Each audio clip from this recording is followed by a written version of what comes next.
because they're only making, $32.50 an hour plus benefits, plus their union, plus vacation. That's all they're getting. They were not ready for a rainy day. This is the group of people, federal workers of all people, were not ready for a rainy day. These are the federal workers that are living paycheck to paycheck. Really? All right. So I can't stand political stunts. I just want to know, what did we do with the people that starved in that first one, that longest one? Right? We're approaching it. So give me number 93. I got it. I got to do this one. So India. Foreign students' career hopes are dashed by H-1B visa fees. Foreign students' careers are dashed. Look, we just want some kid in Middle Ohio to be able to win the spelling bee for once, okay? That's it. That's it. That's all we want. Want some kid to be able to win the spelling bee. We're tired of it. You win the spelling bee almost every year. Just saying. That one, I'll probably never recover my career from that one. What if I wanted to run for office? Wouldn't they pull that up? I think that would get me votes. Anyhow, give me number 94, foreign students' career hopes dashed. All right. Now, these are the amazing people from India that came here on the H-1B visa that became these pillars of our community. Number 95. Now, these are 4 people from India that used an H-1B visa, and the CEO of IBM, CEO of Adobe, CEO of Microsoft, CEO of Google. What about the clerk down at the Unimart this morning? What's he CEO of, right? What about all the Habibs at the motel this morning? Or would that be Patel, right? How about the H-1B visas? How about all the people that have come into this country that brought money in from India and received great tax benefits, and now the largest owners of hotels in the United States? Right? So you pick these 4 out, but I remember the day when the guy in town owned the convenience store. Right? Remember that? I remember the day when someone owned the Dunkin' Donuts. Just saying. And I know those are jobs. Well, I better not. I better be careful, right? That Americans could actually take those jobs. So they're all upset, the changes in the visas. But let me tell you this, 96, right? 97, 96 and then 97.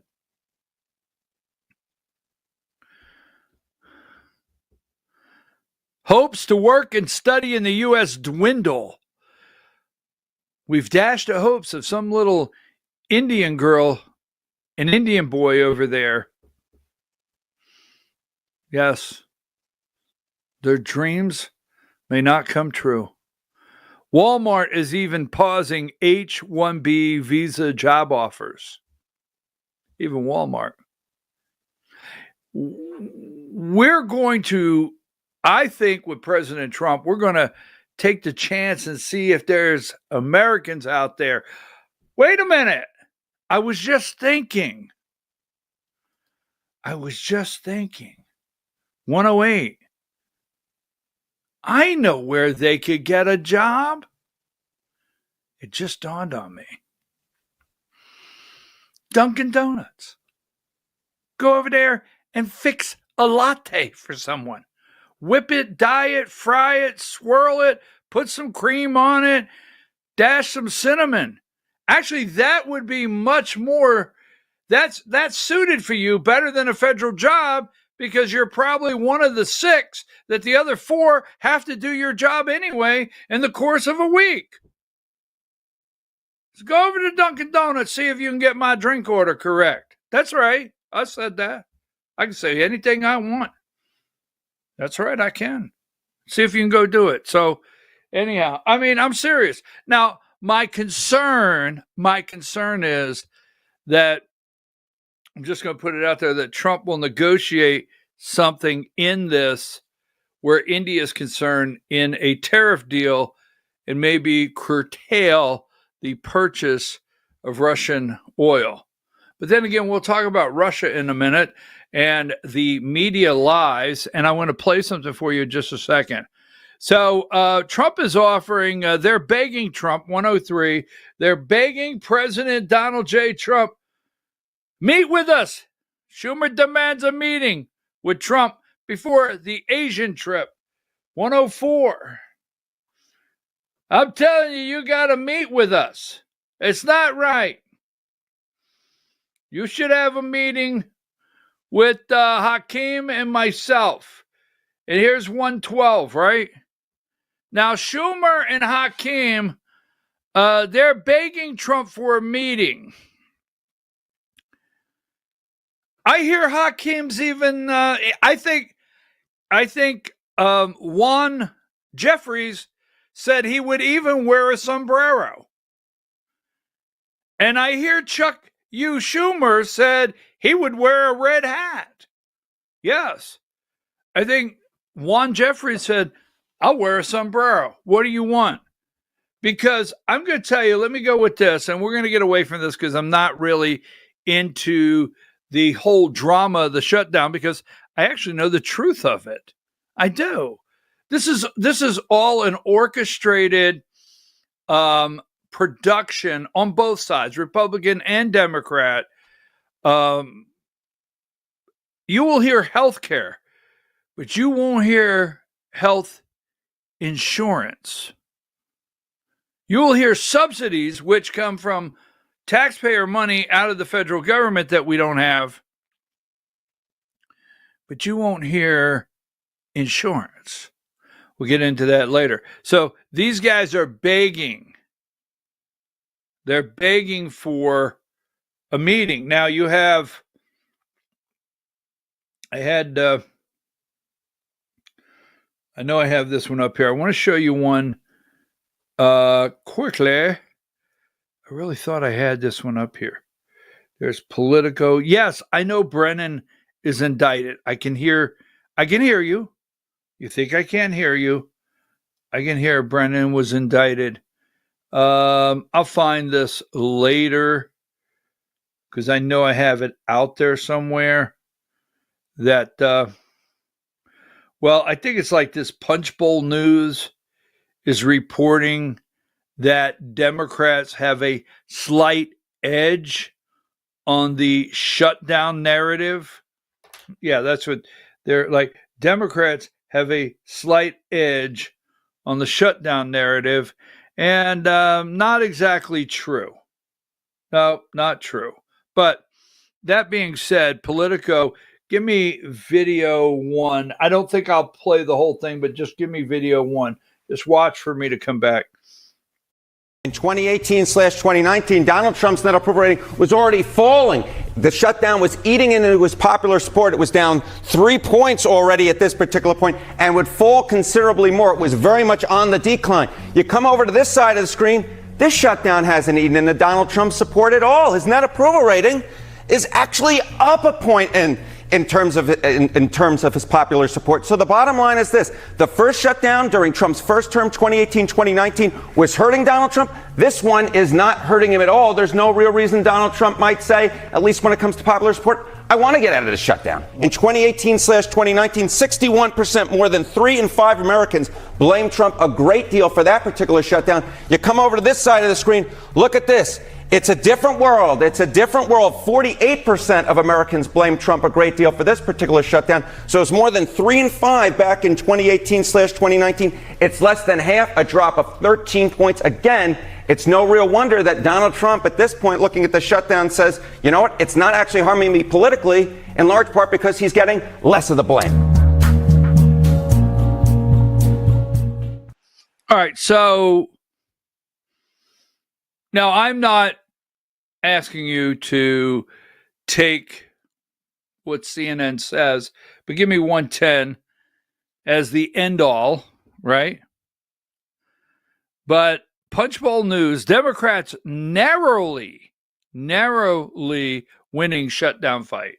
So you got to keep in mind, all of these websites are funded, except for mine.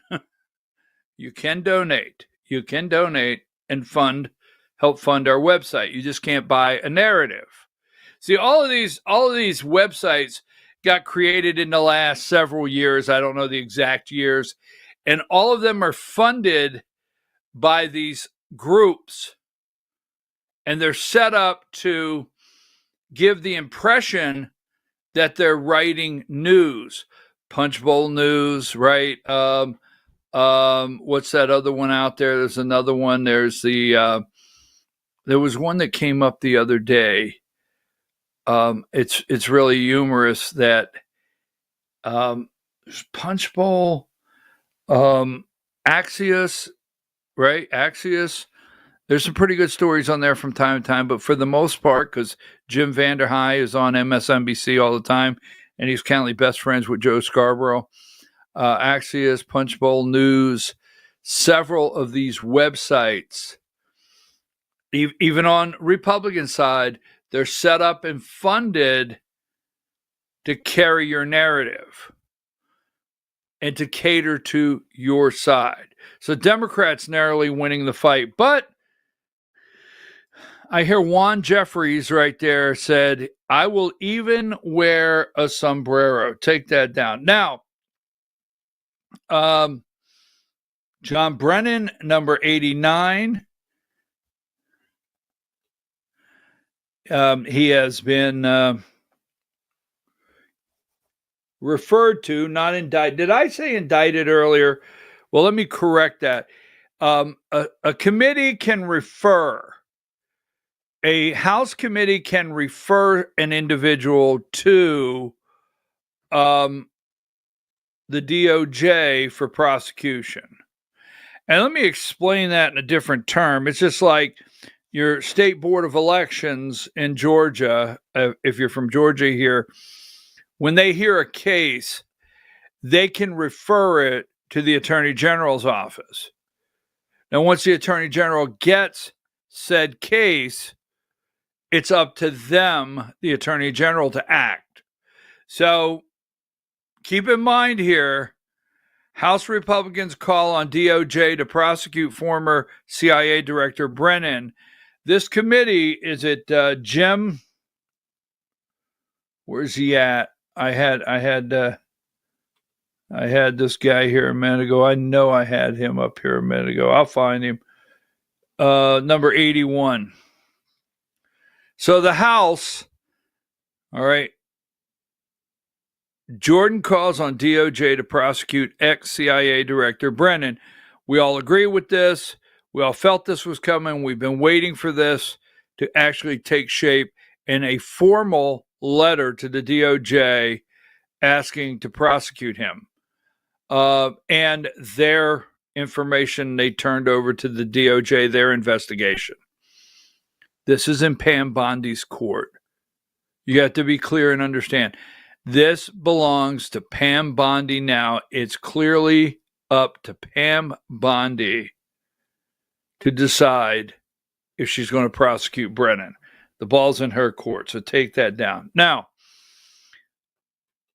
before I take a break, all right, how do you feel? I told you I was going to have questions. How do you feel about this? 133. How do you feel about this? I have to tell you, I don't like to say polling data.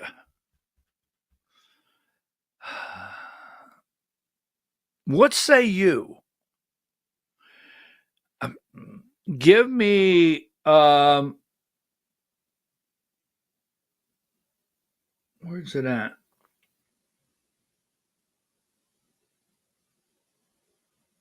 Well, I thought I had it here. Hold on. Give me video 8. There was a luncheon yesterday for Republican senators, which Rand Paul did not make the luncheon. And here is a comment that President Trump made about this. Video 8, Diane. You probably hear the beautiful sound of construction to the back. You hear that sound? Oh, that's music to my ears. I love that sound. Other people don't like it. I love it, Josh. I think when I hear that sound, it reminds me of money. Others expressing concern about the pace of the project and whether it went through the proper legal process. One expert writing, I think this is a big loophole that has always been there.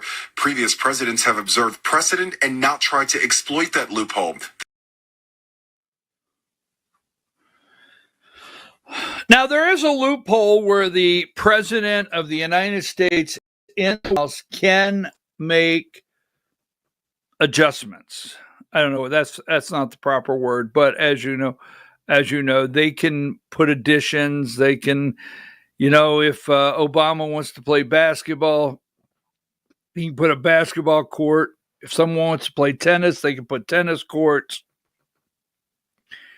A running track. I forget who put the running track in, but anyhow, if you live in the White House and you happen to be the president of the United States, didn't Nixon put in a bowling alley, right?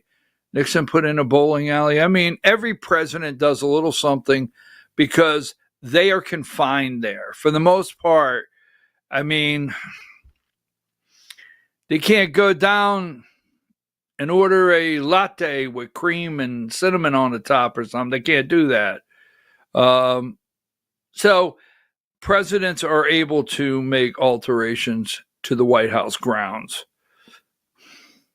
Now, 129, and I'm going to say this because I don't think this is going to win me any points, but you know me, I don't carry any politician's water. A ballroom.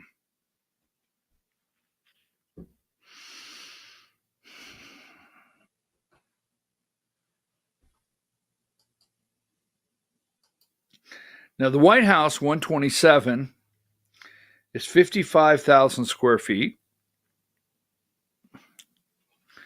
The ballroom, number 128, is 90,000 square feet.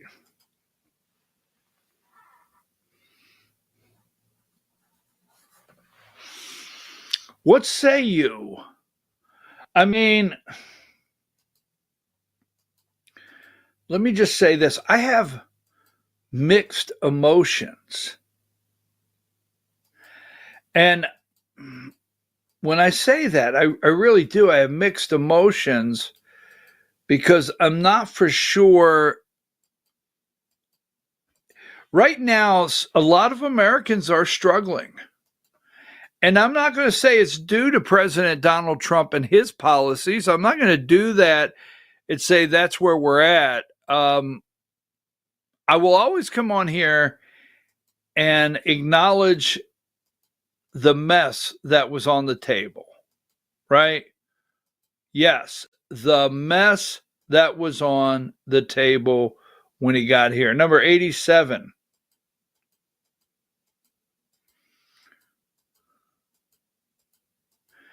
But in saying that, they're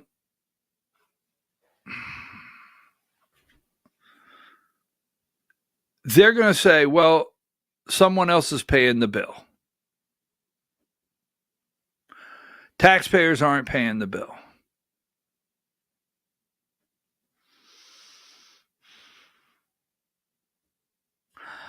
All right, so here you go. My thought is not right now. Not right now. Let's get the price of milk down. Let's get the price of butter. Let's get the price of eggs. Let's get the price of beef. Quit yelling at me.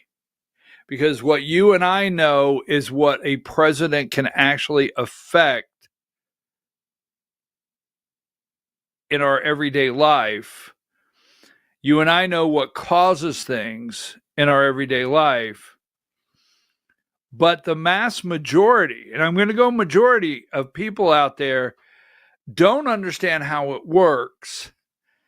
And if groceries are too high, it's Donald J. Trump's fault, according to them. And you were okay with that when it was Joseph R. Biden's fault when it came election time.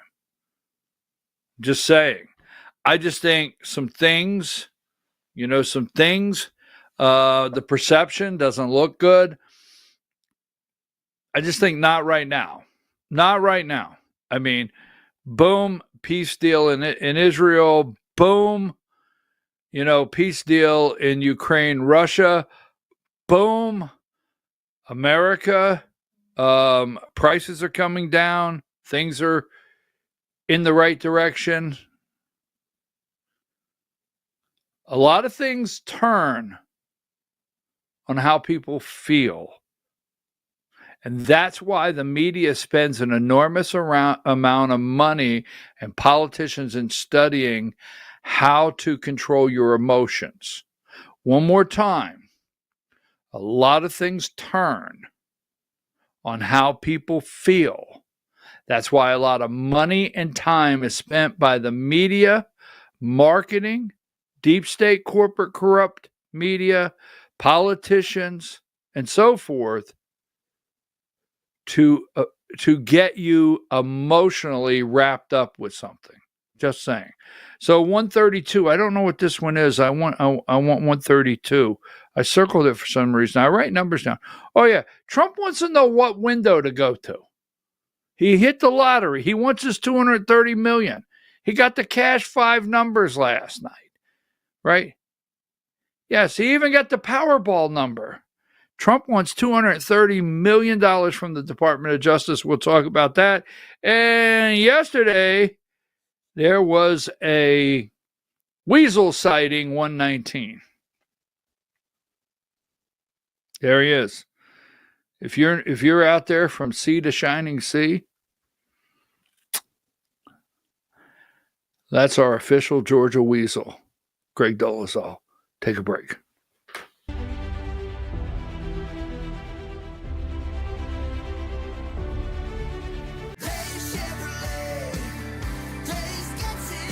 At Days Chevrolet in Jasper, we're proud because for more than 65 years, we've built a legacy of trust for the families we serve. That's why 80% of our business comes from repeat customers and referrals. When you treat folks as well as we do, word is bound to get around. Days Chevrolet in Jasper, family first since 1959. Days Chevrolet, Days gets it done. Together, let's drive. Larry's Body Shop in Ellijay. Family owned and operated since 1978. The latest in cutting-edge digital technology and state-of-the-art equipment allow our iCard Gold Class certified technicians to restore your vehicle. Our second-to-none customer service will work directly with your insurance company. Major accident or minor fender bender. We take the dents out of accidents. Larry's Body Shop, North Georgia's #1 body shop. Visit us at collisiondecision.com. Why give your money to liberal media companies? Put your marketing needs in the hands of a conservative marketing professional and start getting results today. FYN Media Group, one of the top digital marketing agencies in Georgia, specializes in website design and hosting, social media promotion and management, and so much more. Visit FYNmediagroup.com or call 706-889-3564 for a free consultation. Welcome to El Rey Azteca Mexican Restaurant. We invite you to indulge your senses with our from-scratch authentic Mexican food. Whether you are hungry for fajitas or the El Rey Azteca burrito, we offer a wide variety of fine Mexican dishes, drinks, and desserts. Our inviting patio, indoor seating, and bar has a seat for everyone. So come to El Rey Azteca for delicious food, great drinks, good friends, and loads of fun in a casual and friendly atmosphere. Ladies, when you wear elegant jewelry, you become a force to be reckoned with. You shine brighter than the stars in the sky, and your inner beauty radiates like the sun. So embrace the magic, embrace the elegance, and let your jewelry be a reflection of your true, authentic self. My friends over at North Georgia Diamond know what a woman wants. Go see them for the perfect gift. And remember, when it comes to elegance, there's no such thing as too much. Come see us at North Georgia Diamond. We're igniting passion one sparkle at a time.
In 1981, Reed Nicholson began selling tires out of an old barn in Mineral Bluff. Little did he know that he had just laid the groundwork for the most trusted names in automotive services in the Blue Ridge area. In 1997, Nicholson Tire Center became what it is today, holding the same values of faith, family, and great customer service. 2 locations to serve you, and the Blue Ridge location is currently expanding to offer fast service and the largest U-Haul provider in Georgia. Nicholson Tire Center, Blue Ridge, and Mineral Bluff.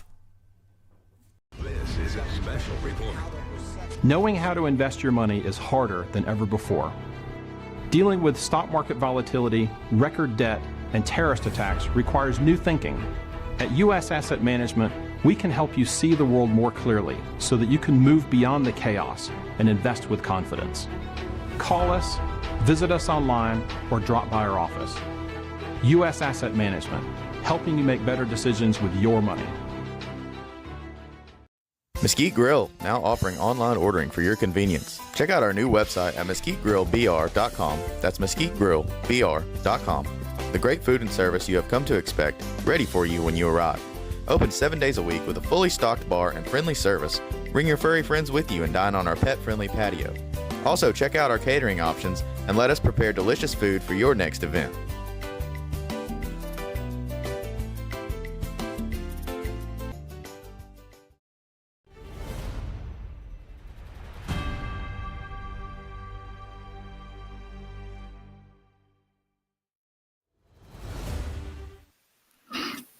All right, folks, we're back. I'm your host, BKP. You're watching BKP Politics on voiceofruralamerica.com.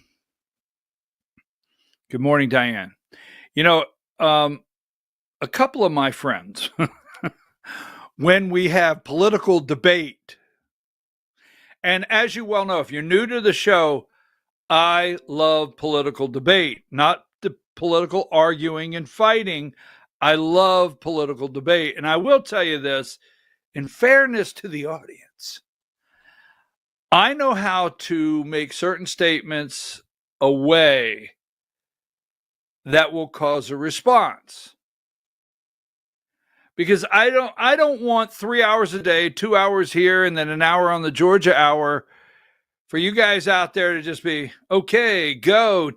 You know me, I can't stand the whole cheerleading thing. All right, I can't stand it. So I will put something out. I'll lay it in a way. I cannot read all of them, but I want to say thank you. I'm going to read one. I cannot read all of them. You know who you are. There's multiple ones out there. And as long as when I say you understand that this show is built around good political debate, truth, honesty, and you have your First Amendment rights, this is absolutely the right time for the White House revision, okay? And it's not being built by slaves, but high-paid, skilled workers. People struggling has always been around forever, okay? That's not going to change. We need to think big like Trump does. Okay, all right. I got a lot of messages. Some are like that, and I appreciate it. So, because I'm asking, what do you think about ripping off the whole backside of the White House for a ballroom? I'm not a ballroom kind of guy, but I'm not being negative. Okay, let's not go down there. So anyhow,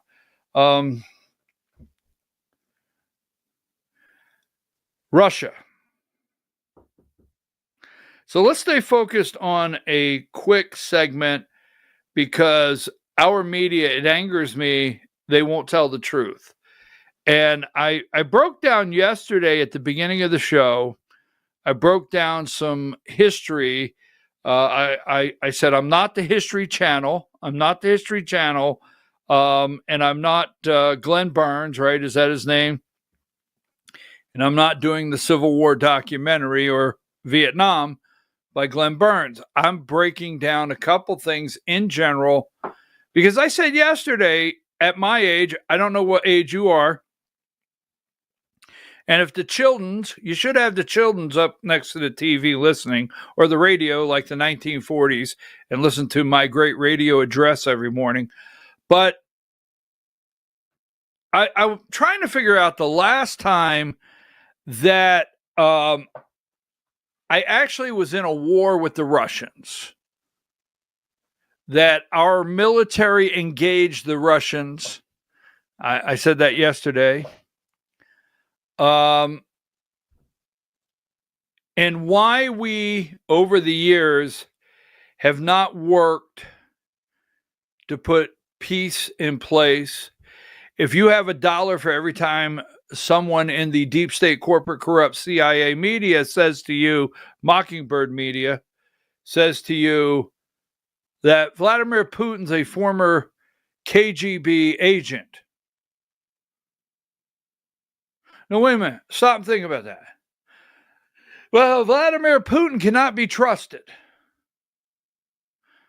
Can't be trusted. No, wait. Slow down. You know, you can't trust the Ruskies, those damn Ruskies, right? Okay. Can't trust the Ruskies. Vladimir Putin is a former KGB agent. Okay. Now, let me ask you a question. Did we not, number 89, Diane, now KGB, Vladimir Putin, can't be trusted. You know them damn Ruskies, I got it. But we just had one of our government committees refer our former CIA director for prosecution.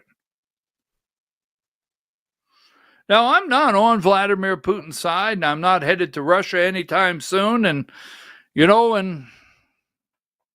just not. I'm America first. But when I have to stop and think about it and use my own logic and use my own common sense, wait a minute, Putin's a former KGB Ruski that I cannot trust. I have a couple of those right here at home. So why can't we have peace? Now, take that down. So Trump wants peace. He's not a warmonger.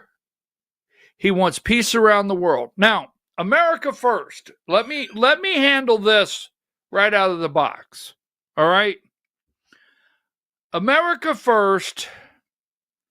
And here Trump is off around the world trying to work out these deals. Okay. And we have different politicians that are attacking Trump because he's not concerned or doesn't seem to be concerned about the farmer. It doesn't seem to be concerned about our grocery prices. I get that. Actually, I understand.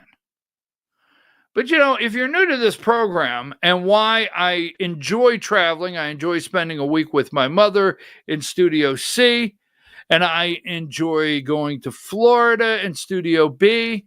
But right here, every day, I just realized something. I need a new picture. I have 5 grandkids now. There's only 6. Christmas is coming. I got to get a new shot. But right now, every day in this studio, there are 5 grandchildren. I have 6. And, I have 2 grandsons there, 4 granddaughters.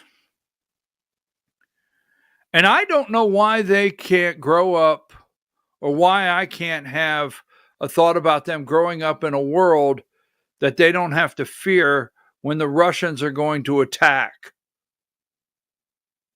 And just because the UK and the European Union and they want to keep us in a full-time war so their financiers can continue to make money financing war and the warmongers can continue to make enough weapons to vaporize the world 1,000 times over, I can have hope that right here, America first, that those grandkids can have an opportunity in this great country and not live in fear of a battle coming at us any day.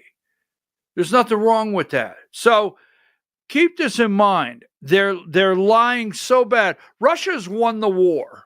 Got it? Done. Finished. They won. Russia could vaporize Ukraine any day. You have to listen to things that Trump has said. Now, in this matter, I have viewers out there that are going to tell me, no, it's not true, that you can't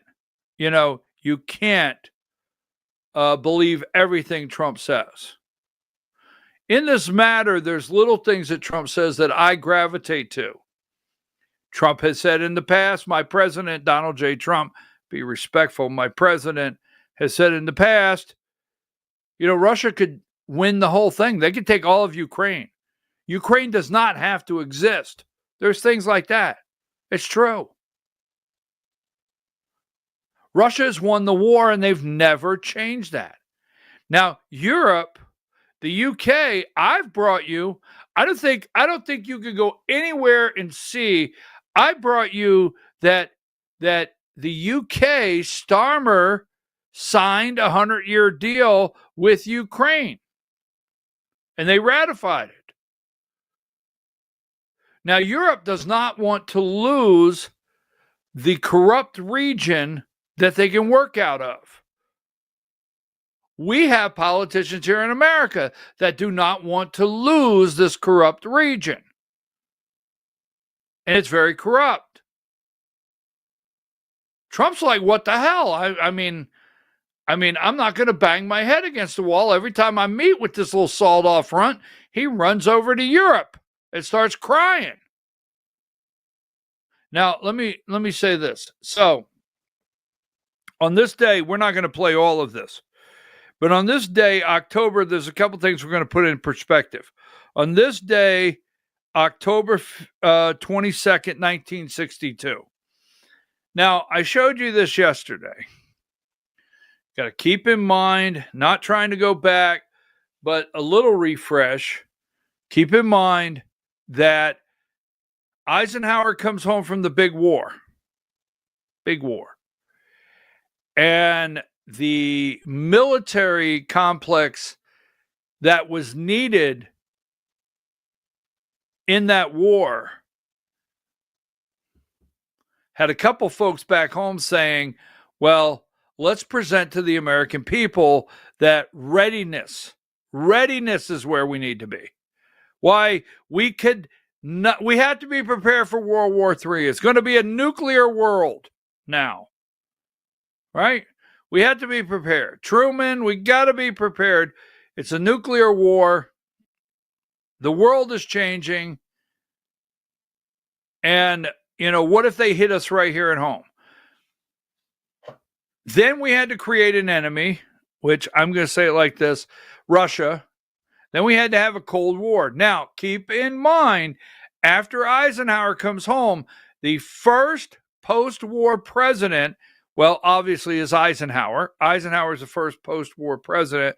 But the first post-war president after Eisenhower is Kennedy. And Kennedy wanted peace with Russia. Give me this day, October 22nd, 1962. We're not going to stay on this very long. This is 18 minutes. I think I'm going to go like 2 minutes and we'll take it off, Diane. So watch for me. Video 15. NBC News brings to you from the White House in Washington an address by President Kennedy declared to be officially of the highest national urgency. Mr. Kennedy met today with the National Security Council. He conferred with leaders of Congress rushed back to Washington by Air Force jet. The President of the United States. Good evening, my fellow citizens. This government, as promised, has maintained the closest surveillance of the Soviet military buildup on the island of Cuba. Within the past week, unmistakable evidence has established the fact that a series of offensive missile sites is now in preparation on that imprisoned island. The purpose of these bases can be none other than to provide a nuclear strike capability against the Western Hemisphere.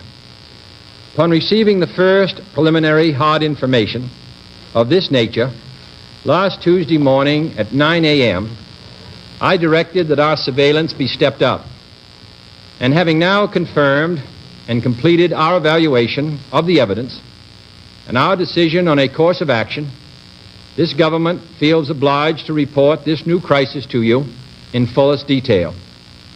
The characteristic of these new missile sites indicate two distinct types of installations.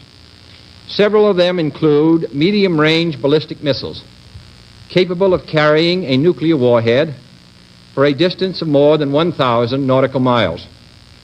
Each of these missiles, in short, is capable of striking Washington, D.C., the Panama Canal, Cape Canaveral, Mexico City, or any other city in the southeastern part of the United States, in Central America, or in the Caribbean area. Additional sites not yet completed appear to be designed for intermediate range ballistic missiles capable of traveling more than twice as far and thus capable of striking most of the major cities in the Western Hemisphere, ranging as far north as Hudson's Bay, Canada, and as far south as Lima, Peru. In addition, jet bombers capable of carrying nuclear weapons are now being uncrated and assembled in Cuba, while the necessary air bases are being prepared. This urgent transformation of Cuba into an... Okay, so I recommend all 18 minutes when you get a chance. Go watch JFK, all 18 minutes, October 22nd, 1962. Now,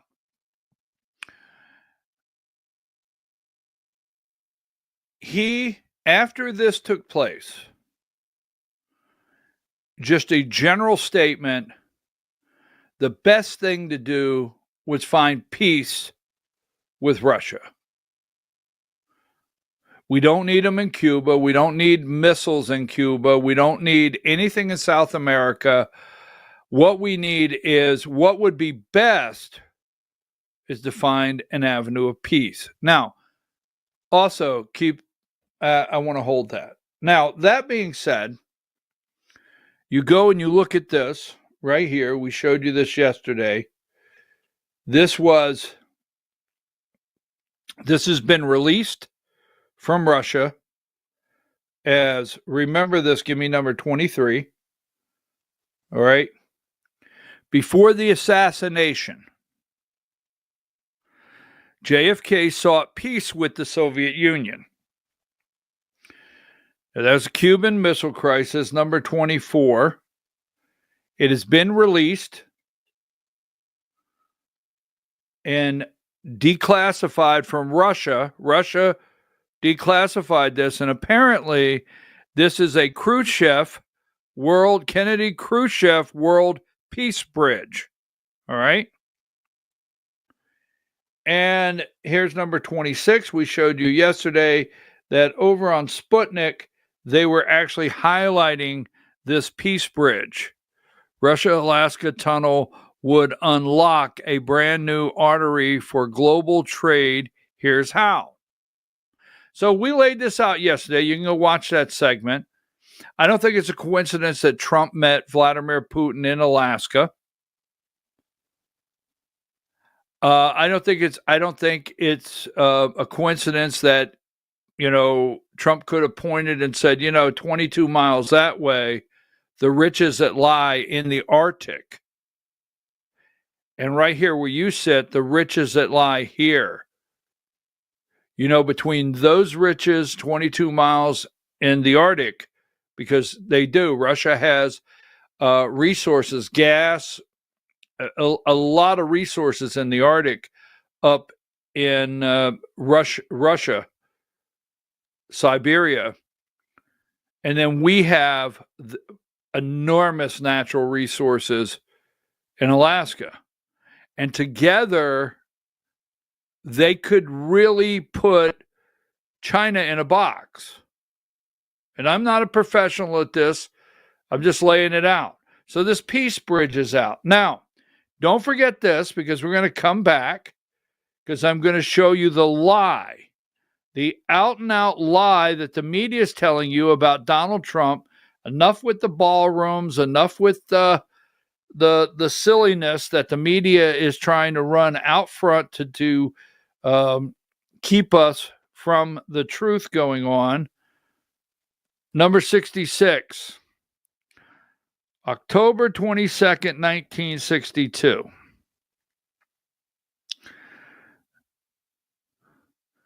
October 2025.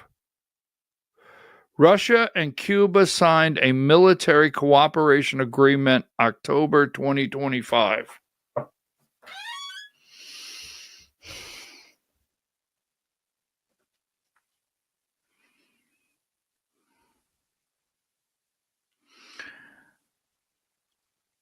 And we sit here and let Europe, the UK, we let these people dictate to us. 90 miles off of our shore, Russia and Cuba signed a military cooperation agreement in October 2025, which was officially approved by the Russian presidential Vladimir Putin. The agreement formalizes, expands collaboration in military training, logistics, and defense technology. So right here, where we sit today in October 1962, Kennedy is trying to get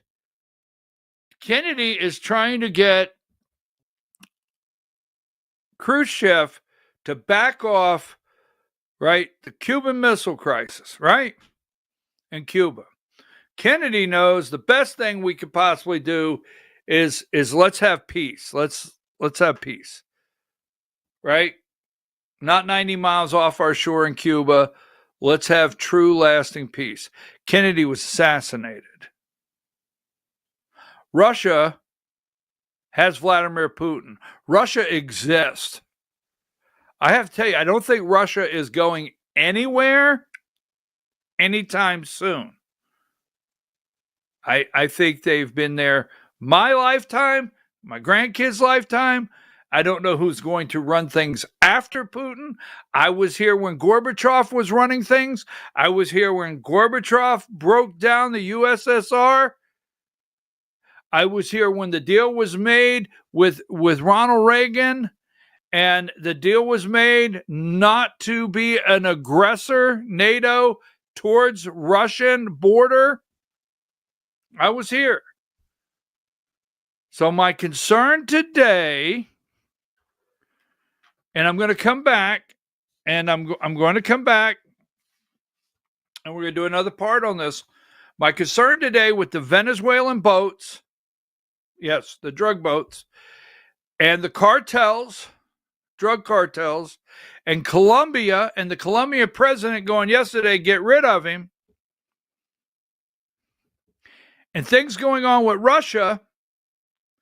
And I know that the UK and the corrupt people in our country do not want peace in Ukraine, do not want peace with Russia. My fear is today that President Donald Trump pursues peace with Russia, gets assassinated, and we're sold a bill of goods that a Colombian cartel or a Venezuelan cartel assassinated Trump, and the file goes dark, and my grandkids are trying to get it open 50 years from now, like we're trying to get files open. I mean, it's just a fear I have. Wait a minute. I want to say this. I would not be able to say this on YouTube. I wouldn't. I mean, there was a time, I think they won't knock me off now, but there was a time when none of the platforms would allow me to present what I presented this morning, say what I want to say, and have the freedom of speech. All right. And when that happened, when I say I had no choice, I went to Rumble. And although we are not getting the revenue from Rumble that we once were receiving from YouTube, it's growing and we appreciate it. But outside of a couple of hiccups, and I mean just a couple of hiccups, Rumble has never done anything to this network to hurt this network in any way whatsoever. So we are on several platforms. But right now, I would like to see Rumble grow to enormous numbers. Hopefully it will pay us more, but just because of the fact they stepped up when many of us could not speak freely. So I'm not going to applaud these other platforms like I do Rumble. And keep in mind, I'm going to make a statement here in a minute, but keep in mind, all you have to do is find Voice of Rural America, hit the subscribe button, and every time we're live, you won't have to be searching. You'll get a notification. So before we go to break,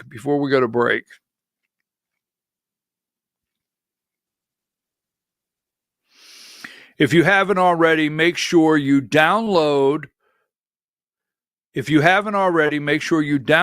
the Rumble app.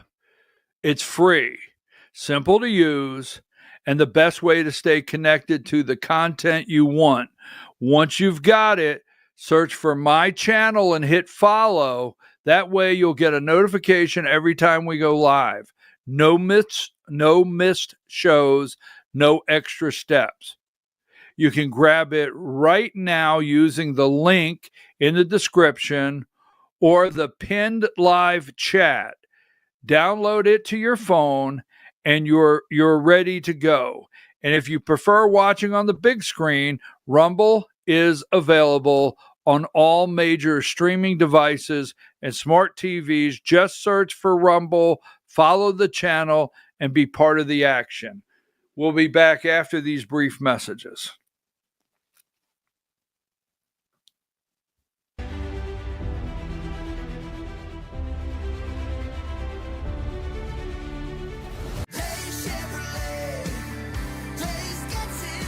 At Days Chevrolet in Jasper, we're proud because for more than 65 years, we've built a legacy of trust for the families we serve. That's why 80% of our business comes from repeat customers and referrals. When you treat folks as well as we do, word is bound to get around. Days Chevrolet in Jasper, family first since 1959. Days Chevrolet, Days gets it done. Together, let's drive.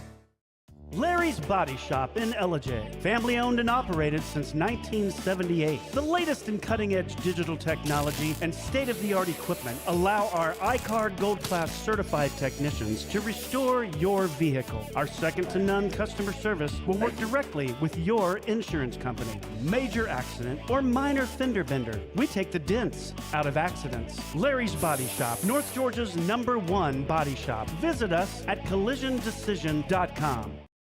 Why give your money to liberal media companies? Put your marketing needs in the hands of a conservative marketing professional and start getting results today. FYN Media Group, one of the top digital marketing agencies in Georgia, specializes in website design and hosting, social media promotion and management, and so much more. Visit FYNmediagroup.com or call 706-889-3564 for a free consultation. Welcome to El Rey Azteca Mexican Restaurant. We invite you to indulge your senses with our from-scratch authentic Mexican food. Whether you are hungry for fajitas or the El Rey Azteca burrito, we offer a wide variety of fine Mexican dishes, drinks, and desserts. Our inviting patio, indoor seating, and bar has a seat for everyone. So come to El Rey Azteca for delicious food, great drinks, good friends, and loads of fun in a casual and friendly atmosphere. Ladies, when you wear elegant jewelry, you become a force to be reckoned with. You shine brighter than the stars in the sky, and your inner beauty radiates like the sun. So embrace the magic, embrace the elegance, and let your jewelry be a reflection of your true, authentic self.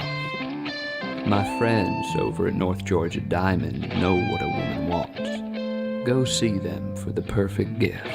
And remember, when it comes to elegance, there's no such thing as too much. Come see us at North Georgia Diamond. We're igniting passion one sparkle at a time.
In 1981, Reed Nicholson began selling tires out of an old barn in Mineral Bluff. Little did he know that he had just laid the groundwork for the most trusted names in automotive services in the Blue Ridge area. In 1997, Nicholson Tire Center became what it is today, holding the same values of faith, family, and great customer service. 2 locations to serve you, and the Blue Ridge location is currently expanding to offer fast service and the largest U-Haul provider in Georgia. Nicholson Tire Center, Blue Ridge, and Mineral Bluff. This is a special report. Knowing how to invest your money is harder than ever before. Dealing with stock market volatility, record debt, and terrorist attacks requires new thinking. At U.S. Asset Management, we can help you see the world more clearly so that you can move beyond the chaos and invest with confidence. Call us, visit us online, or drop by our office. U.S. Asset Management, helping you make better decisions with your money. Mesquite Grill, now offering online ordering for your convenience. Check out our new website at mesquitegrillbr.com. That's mesquitegrillbr.com. The great food and service you have come to expect, ready for you when you arrive. Open 7 days a week with a fully stocked bar and friendly service. Bring your furry friends with you and dine on our pet-friendly patio. Also, check out our catering options and let us prepare delicious food for your next event.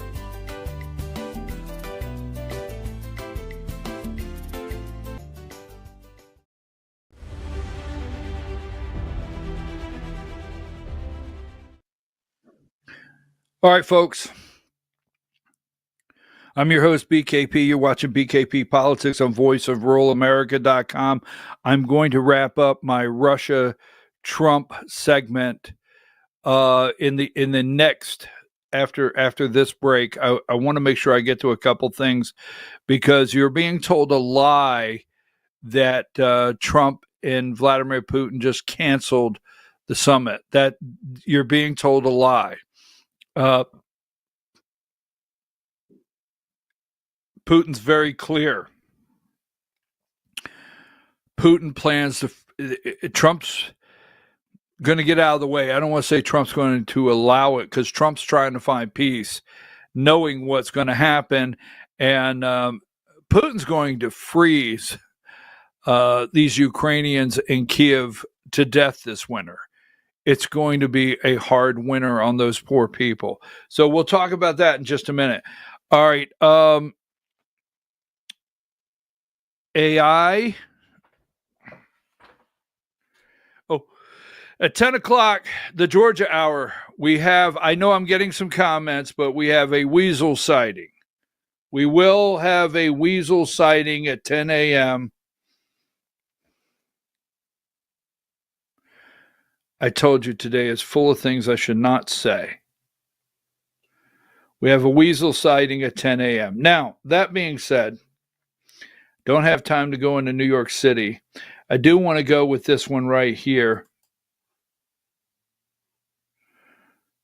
You may know this lady, you may not. Former ESPN, right? Number 36, let's be fair. Former ESPN host. My daughter shouldn't have to play trans athletes in New York City youth basketball.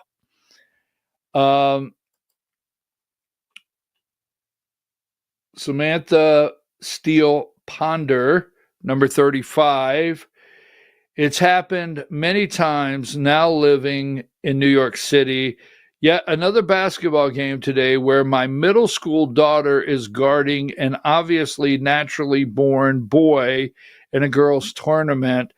The parents cheer while the boy is physical and dominate against the girls. The all-girls team loses. So, I mean, this has to be stopped in this country. It's a must. Now, I get upset. Give me right here. Remember this from yesterday. Don't forget, we're going to show you. I want number 73.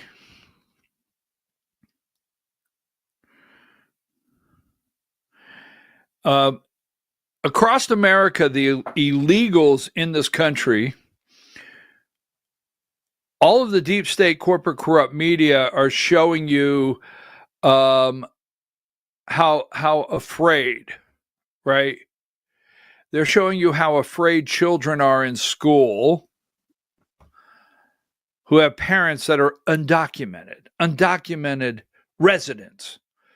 That's not me. I hear the deep state media so often, but and they go and they interview the superintendents of schools, and they talk about, and they say, this is Maya. Maya's parents are undocumented, and as she goes through school today, there's a fear that she has that she can't concentrate on learning her English, that when school is over, her parents will be gone. So they do all these stories, and they talk to the superintendent of school, and they've got a plan, an action plan. So if Maya goes out and can't find her parents, there is a backup person. I mean, they do all of these, ripping the family apart. Then they do the women that were working at the car wash, they got thrown on the ground. Then the woman that was in, two women in the carpool lane picking up a lady, that was emotional. And then they have the mixed couples here where Juan or Fidel is deported, and they've been married for years and have children. They go with the heart-wrenching stories and how America is a melting pot. That's a lie. That's a lie. When they bypass this right here. So if you are anywhere today, number 29, you can hear all these tearful, tear-jerking stories. And they bypass, right, the two Guatemalans here illegally that raped the 14-year-old girl. Now, they don't go to the schools and interview children and ask if on their way to this country, or if they have a fear when they go home into these apartment projects where the gangs and the cartels operate, if they have a fear of being raped, or their mother, or they have a fear of what could happen. Not at all, right? Two Guatemalan, Georgia, trafficking, raping 14-year-old girl. These stories don't make that, right? 500,000 kids still missing that we have counted. The women, the children raped on their way here so Democrats could have their way to rig elections or continue to rig elections and rig congressional districts over and over. While they say that little Mia's in the classroom crying because they don't know if the mother will be there at the end of the day. Not if Mia's big sister that's 14 is being raped by these two illegals. No, that's not. No. You don't do that. Now, transforming of America. Now, Dearborn, Michigan, and we've played this before, right? You know, when we talk about this, I don't know. Give me, can you put video 2? Can you put, I can't remember. I watched it earlier, and I can't remember if a bad word slips from Joe Rogan. This is another Joe Rogan. Would you be able to throw this up with the bad word signal real quick? Or is that something I got to wait on video 2? Because I don't remember, Diane, if he let one fly. But I would like to have video 2 with the bad word whenever you get a chance. All right. So, now, Dearborn, Michigan, right? The largest Muslim population in the United States. We're starting to see this. Nobody talks about this. And I will hear people say, well, we have freedom of religion. Okay, that's America. We're the great melting pot. Oh, wow. You know, We must have freedom of assembly, freedom of expression, freedom to worship.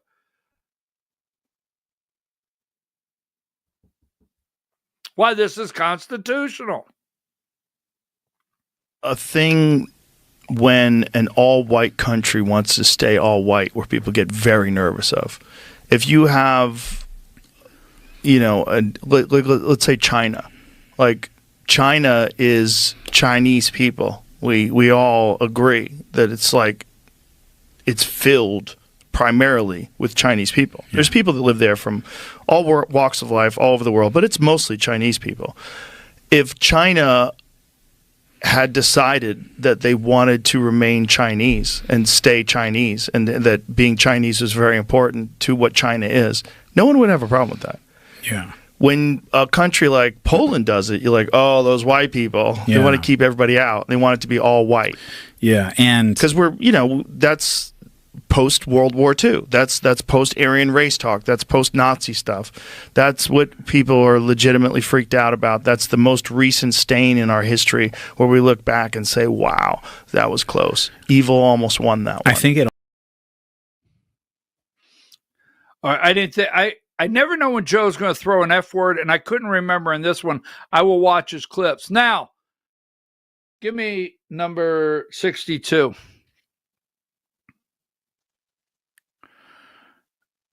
I have a segment I'm going to do tomorrow.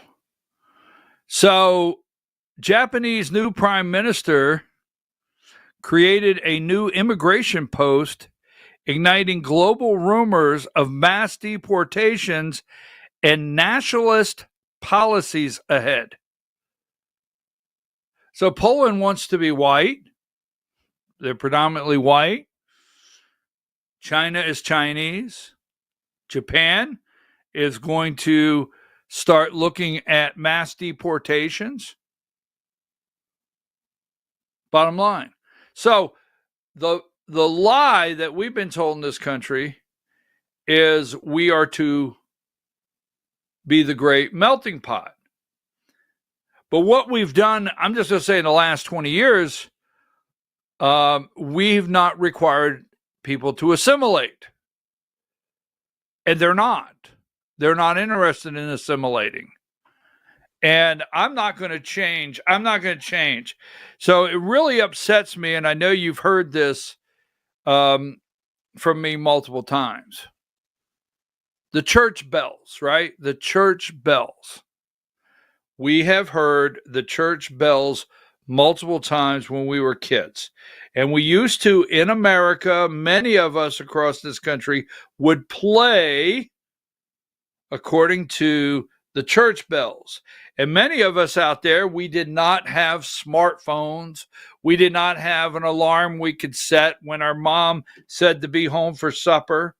I mean, I want an America again where I see a kid out playing, running through a backyard as fast as they can to get home because they heard the church bells. Now, obviously, I probably will never see that again in my lifetime, but you and I both know what it was like for a kid on their bicycle or playing basketball up at the high school, at the outside courts, or over at the baseball field.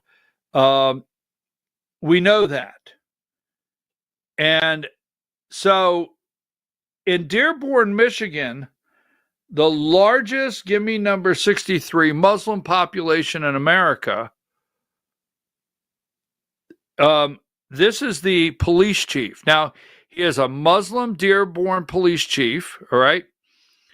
And they're having to put up with these calls to prayer. Now, I'm going to tell you what he tells the city council, but play this one here. We've played it in the past. Give me video 5.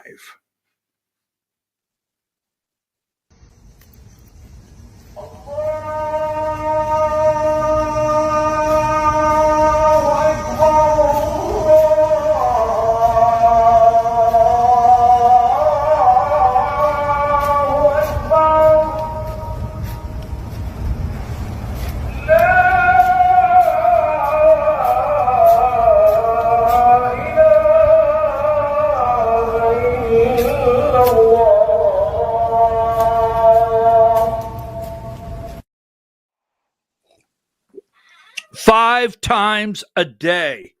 5 times a day. That is a call for Muslim prayers. All right? Now, give me video 6. I don't think she says a bad word. I've watched this several times. Video 6.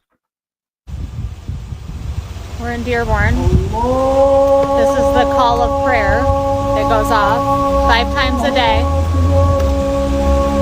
here in the United States. Would you like to hear this blasting through your neighborhood?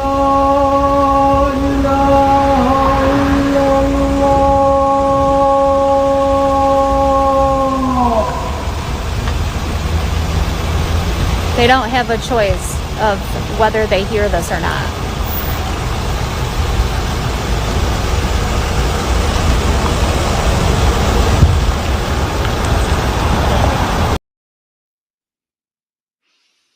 Thank you, Diane, for the warning. I can't remember sometimes. I listen to so many clips that if somebody, because people are bad right now, to just throw it out.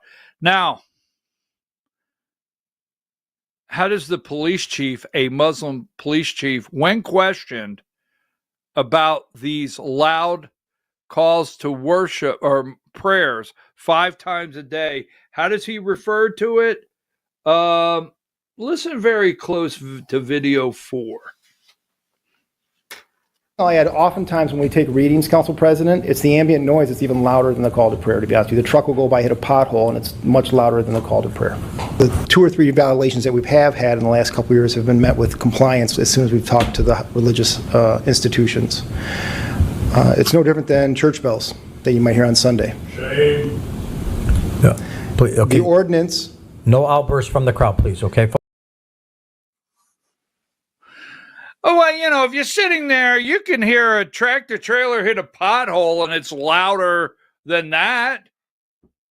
Yeah, we have it all the time. And if we have a complaint, we talk to the church.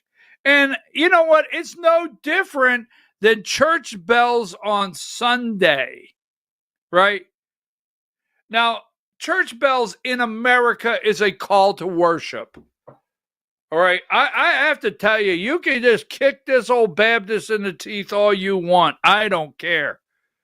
But church bells on Sunday is a call to worship. That's it. It's a call for little Johnny and little Jane and mom and dad to get together and go through the front door. I mean, whatever you think. Now, those were not perfect days, but it was a call to worship. And then throughout the week, your church bells would ring on the hour and half hour. These are Muslim prayers 5 times a day. 5 times a day.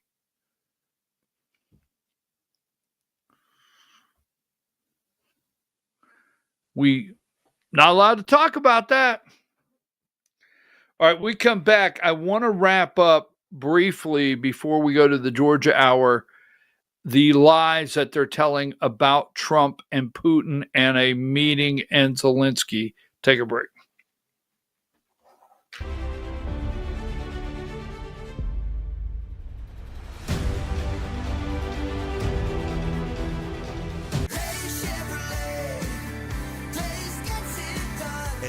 Chevrolet in Jasper. It's last call. Your last chance to save $12,000 off Silverado 1500 and $7,500 off Silverado 2500 crew cabs. Don't miss last call and save $12,000 off Silverado 1500 and $7,500 off Silverado 2500 crew cabs at Day Chevrolet in Jasper.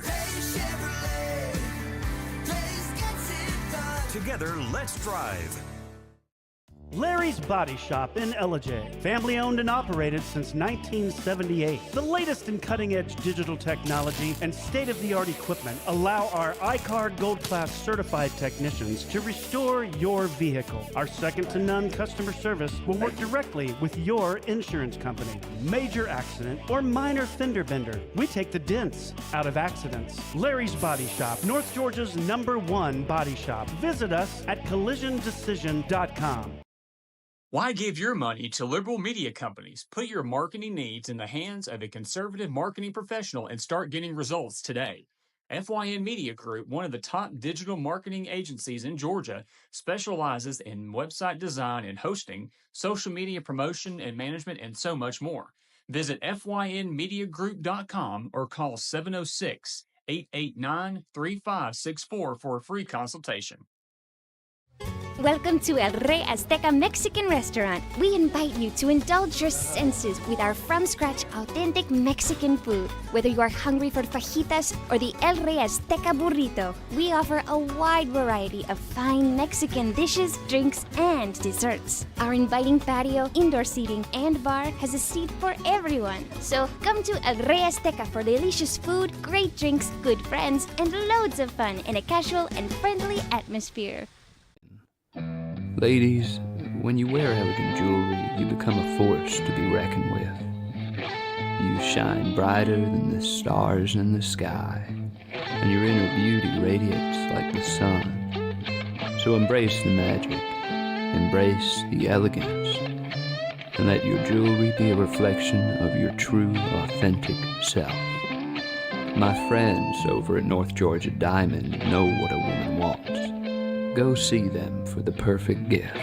And remember, when it comes to elegance, there's no such thing as too much. Come see us at North Georgia Diamond. We're igniting passion one sparkle at a time.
In 1981, Reed Nicholson began selling tires out of an old barn in Mineral Bluff. Little did he know that he had just laid the groundwork for the most trusted names in automotive services in the Blue Ridge area. In 1997, Nicholson Tire Center became what it is today, holding the same values of faith, family, and great customer service. 2 locations to serve you, and the Blue Ridge location is currently expanding to offer fast service and the largest U-Haul provider in Georgia. Nicholson Tire Center, Blue Ridge, and Mineral Bluff. This is a special report. Knowing how to invest your money is harder than ever before. Dealing with stock market volatility, record debt, and terrorist attacks requires new thinking. At U.S. Asset Management, we can help you see the world more clearly so that you can move beyond the chaos and invest with confidence.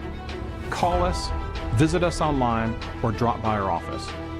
U.S. Asset Management, helping you make better decisions with your money. Mesquite Grill, now offering online ordering for your convenience. Check out our new website at mesquitegrillbr.com. That's mesquitegrillbr.com. The great food and service you have come to expect, ready for you when you arrive. Open 7 days a week with a fully stocked bar and friendly service, bring your furry friends with you and dine on our pet-friendly patio. Also, check out our catering options and let us prepare delicious food for your next event.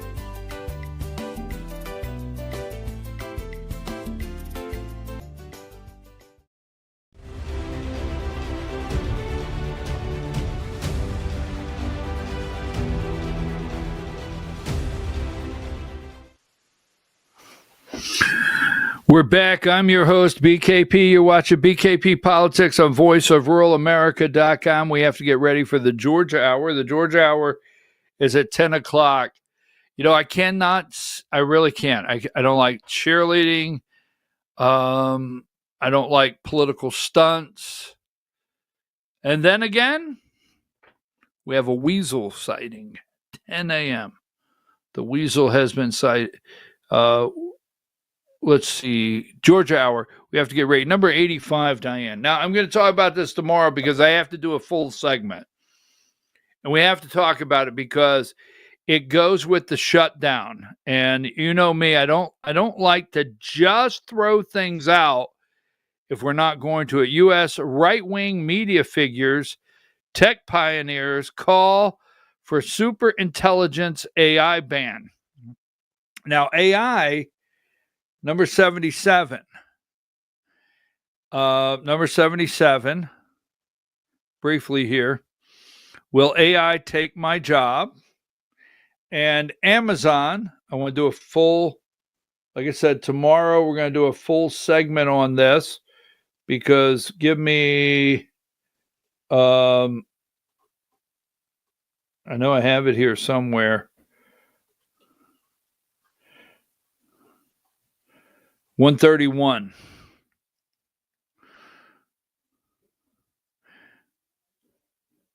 Robots could replace 600 workers at Amazon. Now, we're going to talk about this tomorrow because I told you this was coming.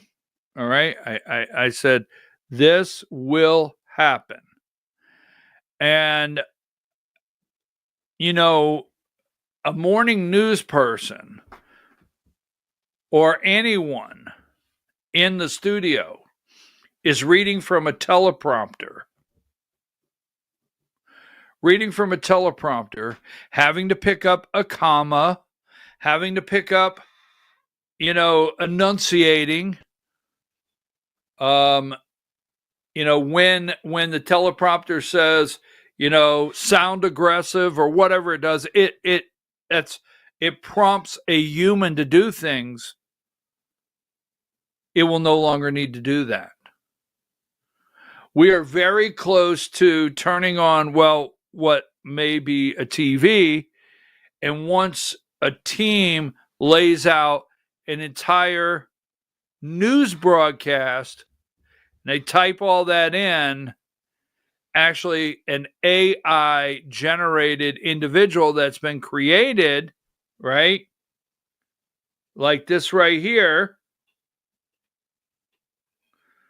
Number 77 will read the entire news network.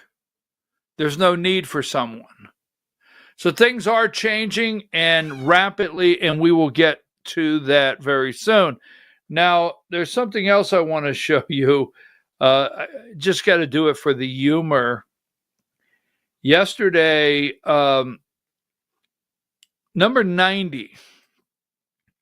You remember a couple days ago when I told you that this right here, the No Kings and JD Vance, and they were losing it. Remember I reported to you a couple days ago how that, let's see, that they went to Blue Sky. Now, this is interesting because they went to Blue Sky, and I pointed that out 2 days ago, and I'm on Blue Sky, and I don't post there, but I do watch what happens there, and I have it here.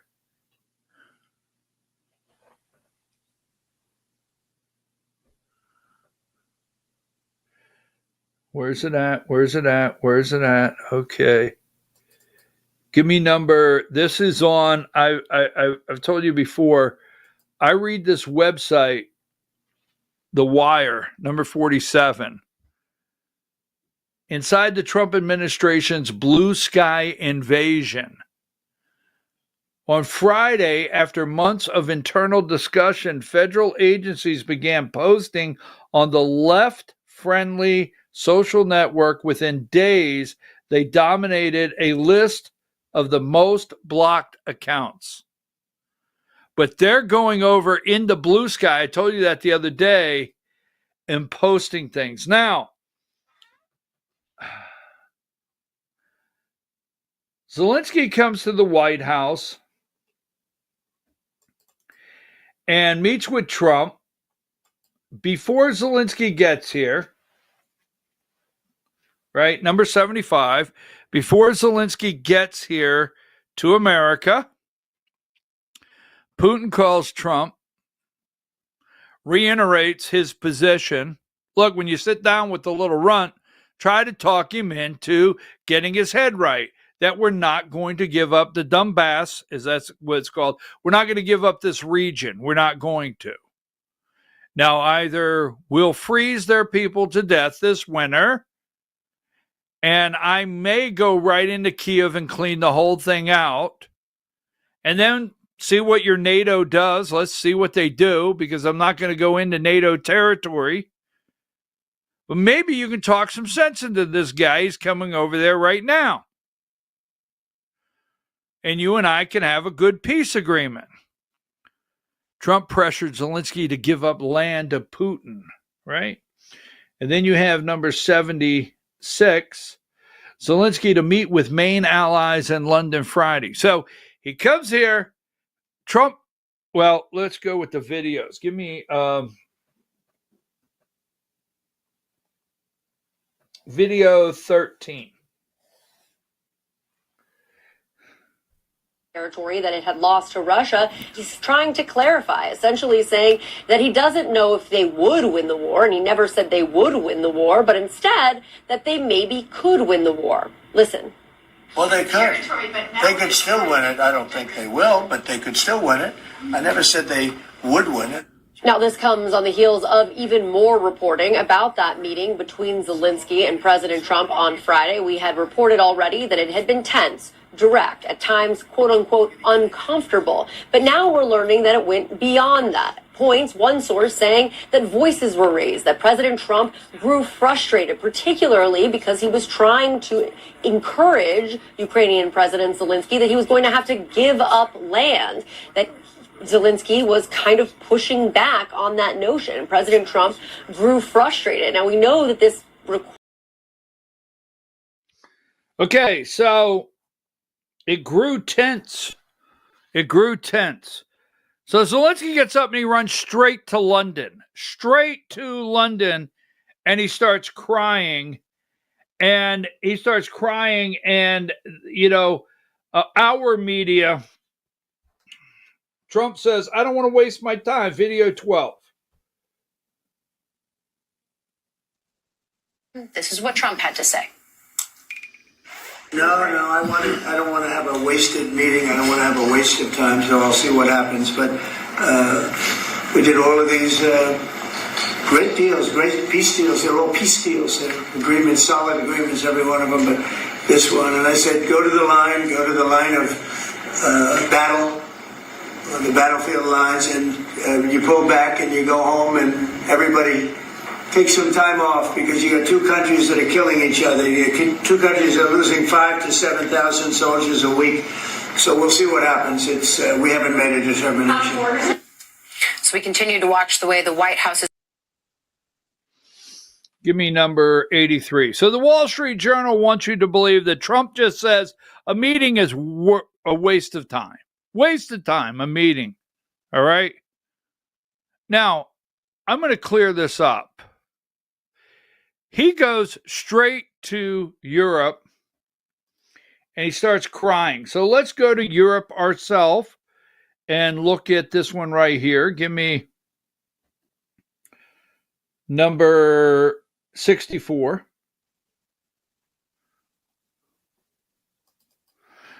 European leaders say Ukraine's battle lines must be starting point for peace talk. And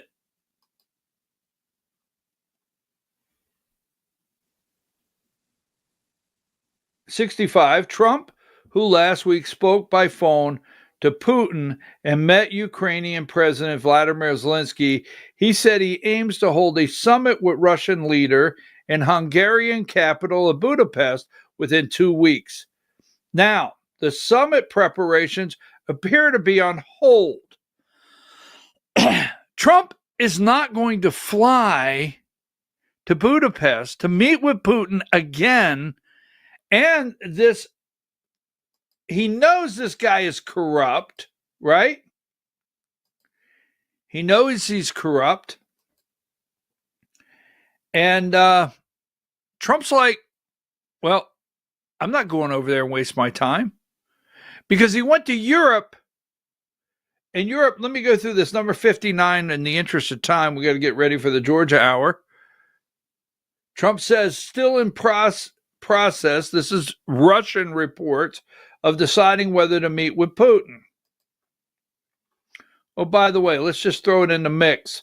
Number 58, Trump is going to Asia, and Rocket Man fired off a couple short-range missiles just to say, I'm still here. All right. Now, keep this in mind. Number 56, 7 dead in Russian airstrike hours after Trump shells bid for Putin talks. Well, yes, Russia's going to pound Ukraine. And Putin's been very clear with Trump, look, if you give them Tomahawk missiles and they come in and they hit Moscow and they do damage, or through the black market or plausible deniability, they strap a nuclear warhead on a Tomahawk missile, and it can happen, it can be attached, I have to respond. I'm going to be very clear with you. I have to respond, and I will. And I'm going to tell you now, I will consider it you killing Russians. You understand? And so Trump's not going down that road. Trump didn't shelve it. Now, look at this. This is number 55. You got to go to Russia Today. You cannot get that in America. You can't get this in America. EU and Ukraine to offer Trump peace plan, right? With no territorial concessions. So he comes over here, he sits down, and he's told he doesn't care about you. Zelensky does not care about you or your children. Period. It's their corrupt Ukraine he wants to save. For the laundromat, the people that use their laundromat, many of our politicians, right?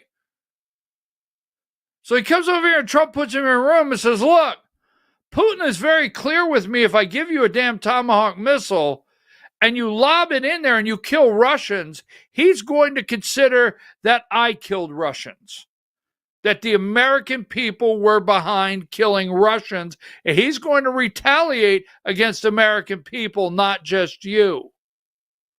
You understand? And I'm not prepared to do that. Now, I don't know that happened, but it sounds like it got heated. And second of all, you got to give up this land. You got to give it up. He won. It's his.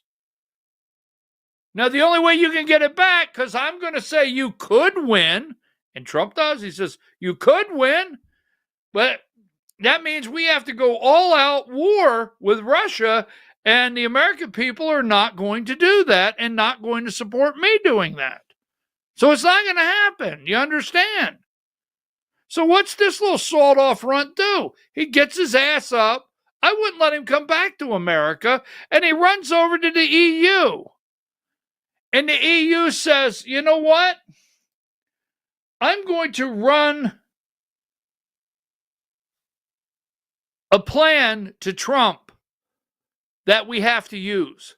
No concessions. Number 54, Hungary blast fake news about Putin-Trump meeting, right?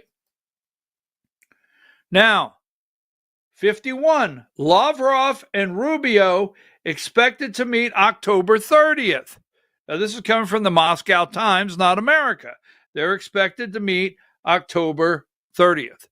And why? Because Lavrov and Rubio are in talks to normalize relations. That's their job. Number 50, Trump and Putin Budapest summit shelved. Number 49, Putin defies Trump as peace talks collapse. Now, what happens? Immediately, who gets on a plane, goes to the White House? 45. NATO leader jets to D.C. after Trump's tough Zelensky meeting. Secretary General Ruddy is scheduled to meet with Trump at White House on Wednesday. Boom. Saying this is the peace plan or nothing. And Trump's like, I don't know what the hell's wrong with you damn people. All right. I'm your host. Give me 126. We got to go to break for the Georgia Hour. 126 before we go. Focused on, there was a crackdown on street vendors that sparked chaos in New York City. I thought this was humorous in a way, focused on criminal activity related to selling counterfeit goods. Are you telling me this Rolex watch is, this Rolex watch is not real in New York City? This Gucci bag is a knockoff? I'll be back in exactly 11 minutes, top of the hour, with the Georgia Hour. Diane, take us to break.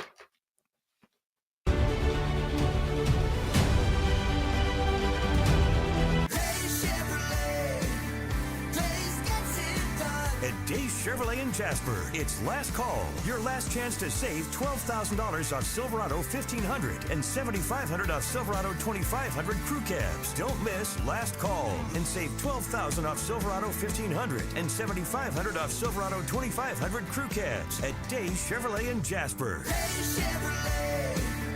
Days gets it done. Together, let's drive. Larry's Body Shop in Ellijay. Family owned and operated since 1978. The latest in cutting-edge digital technology and state-of-the-art equipment allow our iCard Gold Class certified technicians to restore your vehicle. Our second-to-none customer service will work directly with your insurance company. Major accident or minor fender bender. We take the dents out of accidents. Larry's Body Shop, North Georgia's #1 body shop. Visit us at collisiondecision.com. Why give your money to liberal media companies? Put your marketing needs in the hands of a conservative marketing professional and start getting results today. FYN Media Group, one of the top digital marketing agencies in Georgia, specializes in website design and hosting, social media promotion and management, and so much more. Visit FYNmediagroup.com or call 706-889-3564 for a free consultation.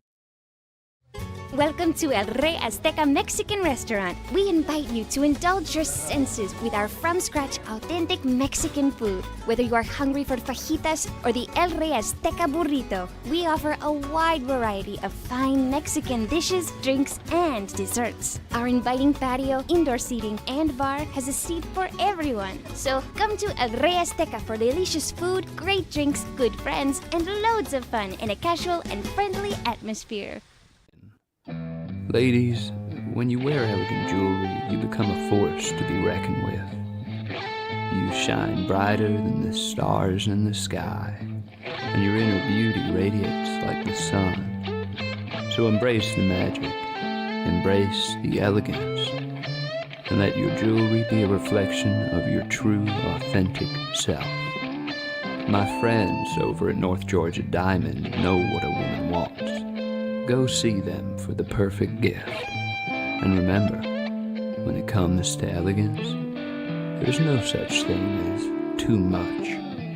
Come see us at North Georgia Diamond. We're igniting passion one sparkle at a time.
In 1981, Reed Nicholson began selling tires out of an old barn in Mineral Bluff. Little did he know that he had just laid the groundwork for the most trusted names in automotive services in the Blue Ridge area. In 1997, Nicholson Tire Center became what it is today, holding the same values of faith, family, and great customer service. 2 locations to serve you, and the Blue Ridge location is currently expanding to offer fast service and the largest U-Haul provider in Georgia. Nicholson Tire Center, Blue Ridge, and Mineral Bluff.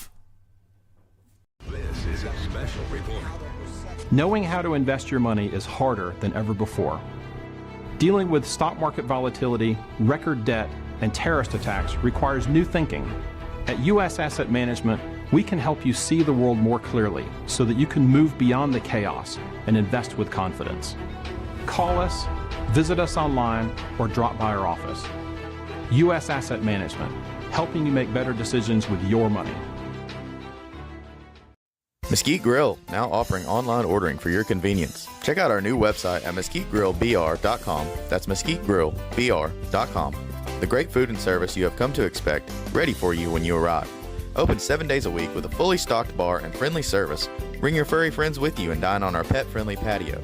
Also, check out our catering options and let us prepare delicious food for your next event.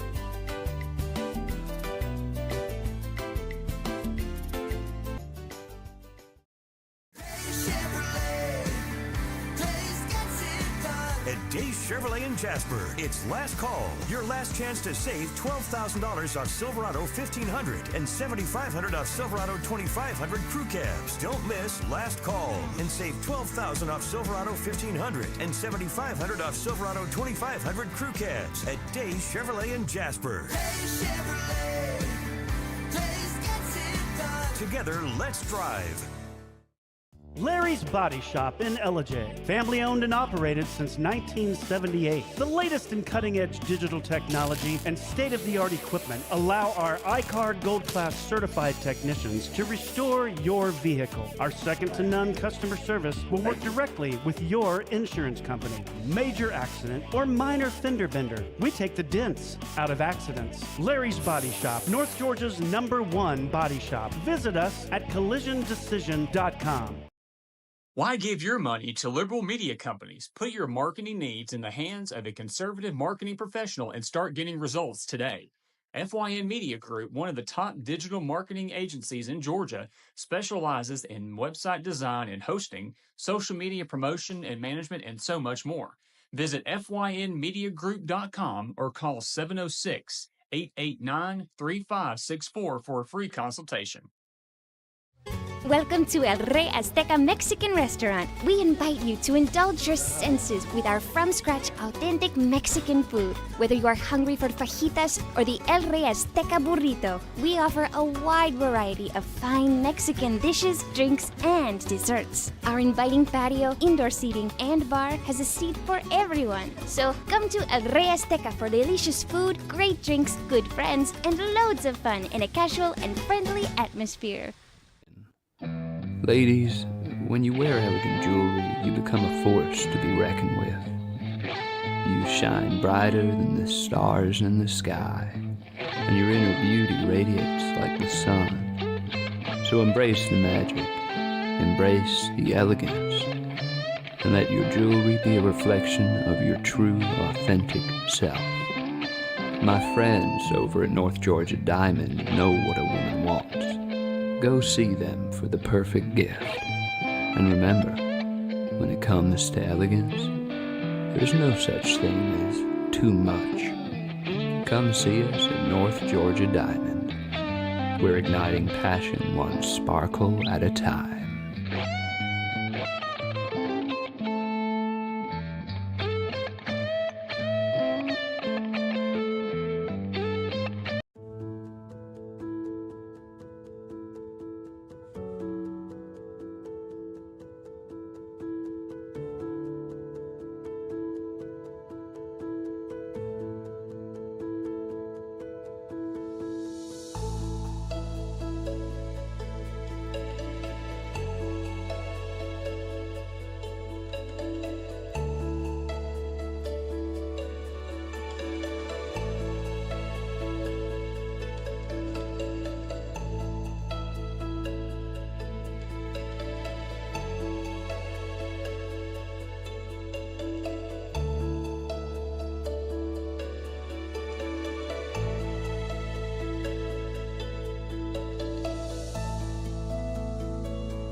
All right, folks, we are back. It is time for the Georgia Hour. I am your host, BKP.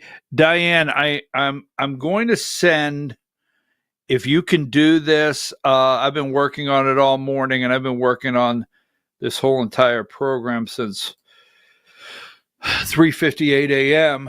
I'm going to send some trims from a meeting at Fannin County the other night, and it's going to say trim 1. It's going to say trim 1, trim 2, trim 3, trim 4, and trim 5. And they're little clips. Can you reference them that way and load them if you can when you get them in just a minute? Hey, folks, I am your host. And the reason I want to do this, I'm going to do some today and some tomorrow. Because, the other night, Janelle King at the State Election Board was up in Fannin County, and I had a video camera rolling, and I put it in a file, and I wanted to make some clips because Janelle said some things that were just very bold. And what I mean by that is they were strong to the point. I'm glad I was there, number one. And I'm thinking to myself, these are things that we need to share because they're very strong. So I'll get to those in a minute. It'll be a minute before I get to them, Diane. But I'm your host, BKP, and it is time for the Georgia Hour on voiceofruralamerica.com, 10/22/25. Now, I do not like political stunts. If you're new to the show, I'm going to show you something today, and I'm going to go over to next Tuesday. I'm going to go over to the MAGA group in Gainesville. Great Patriots. Oh, wow. What a great room. The MAGA group over there. And I'm going to discuss, I'm going to stay focused. I know that's, some people laugh, but I'm going to stay focused, and I'm going to prepare a presentation on the upcoming election in Georgia. And I'm going to break down certain things in every category from governor, lieutenant governor, and so forth.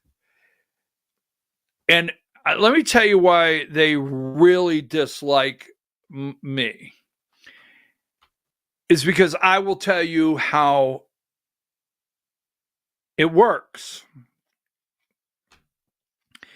Now, there's two comments that Janelle King made the other night that I was really impressed that she said them out loud. And I respect that she didn't put names to it. I respect that. I'm not going to attack her. So that will not be today. That will be tomorrow. And also, Diane, I'm trying to get my act together. I've been working on this, and I must say thank you for everybody that sends. You lead the way in so many things. So I just sent you some videos and a screenshot that I'm going to want when we do that. So I had a weasel sighting yesterday, and the reason I say that is, and I say it jokingly, and I want to get this out of the way. This is yesterday, number 34. And I reference him as the weasel. It might not be nice, but it's just something about, I have met the guy several times. I've talked to him on the phone. He's from Chicago. Not that there's anything wrong with that. You can be from Chicago. That's what I understand. And I've said over and over, Scott Howard writes a Substack.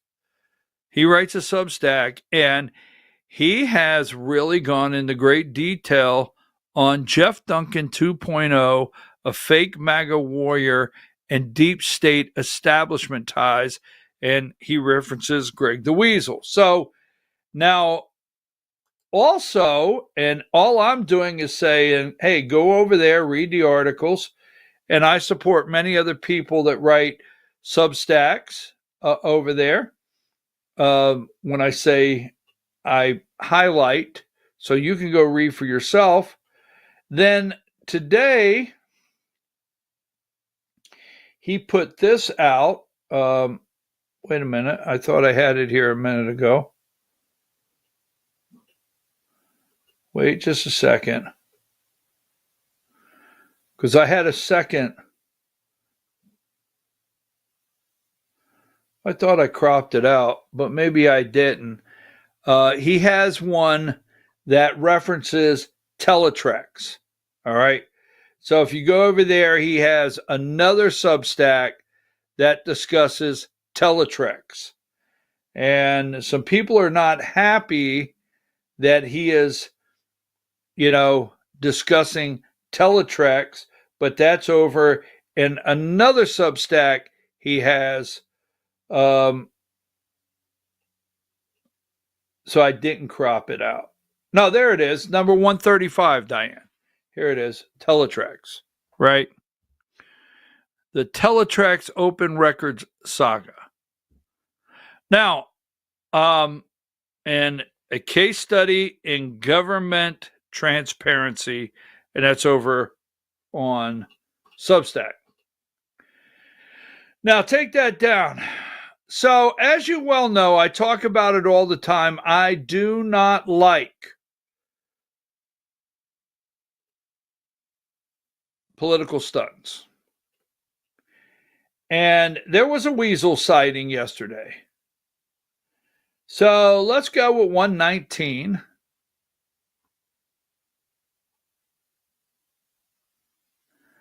Let's go with 119. Lawmakers take tax debate to calf.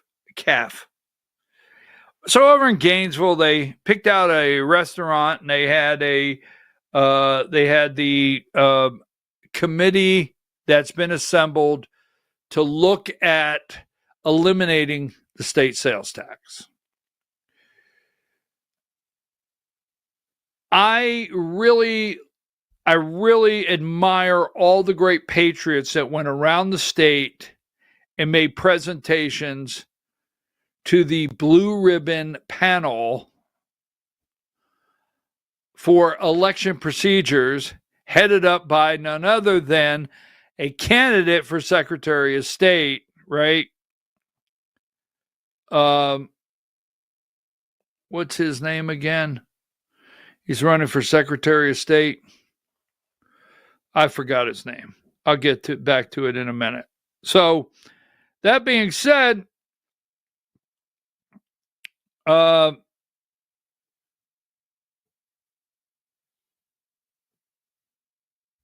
a minute. What did you send me? I'll tell you what, he better lay off the fat shot. He better lay off that fat shot. Anyhow, so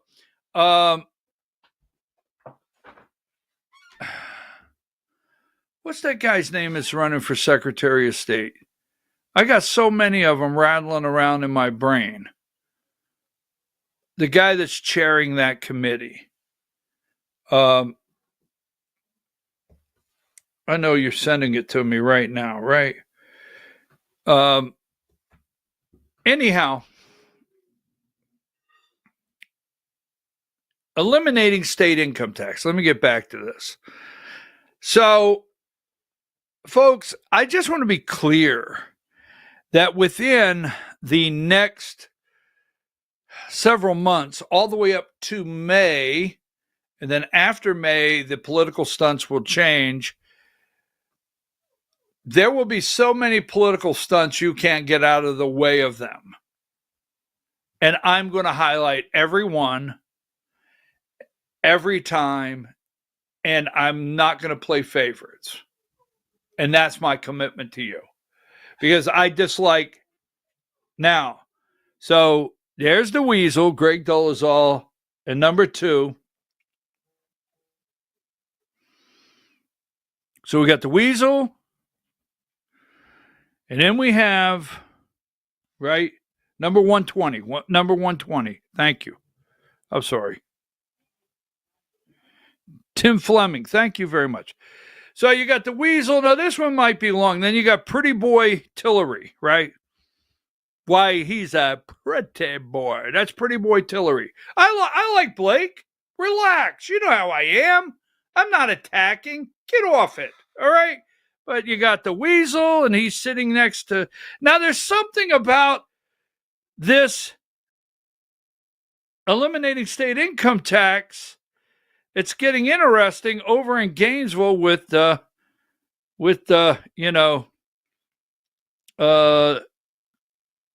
Blake Tillery and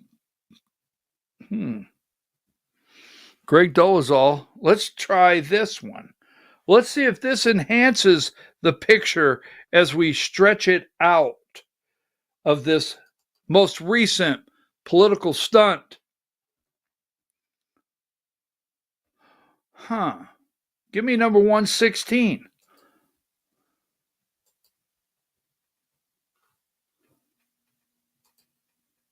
Now, as we stretch this out, the stunt becomes, we get it into focus.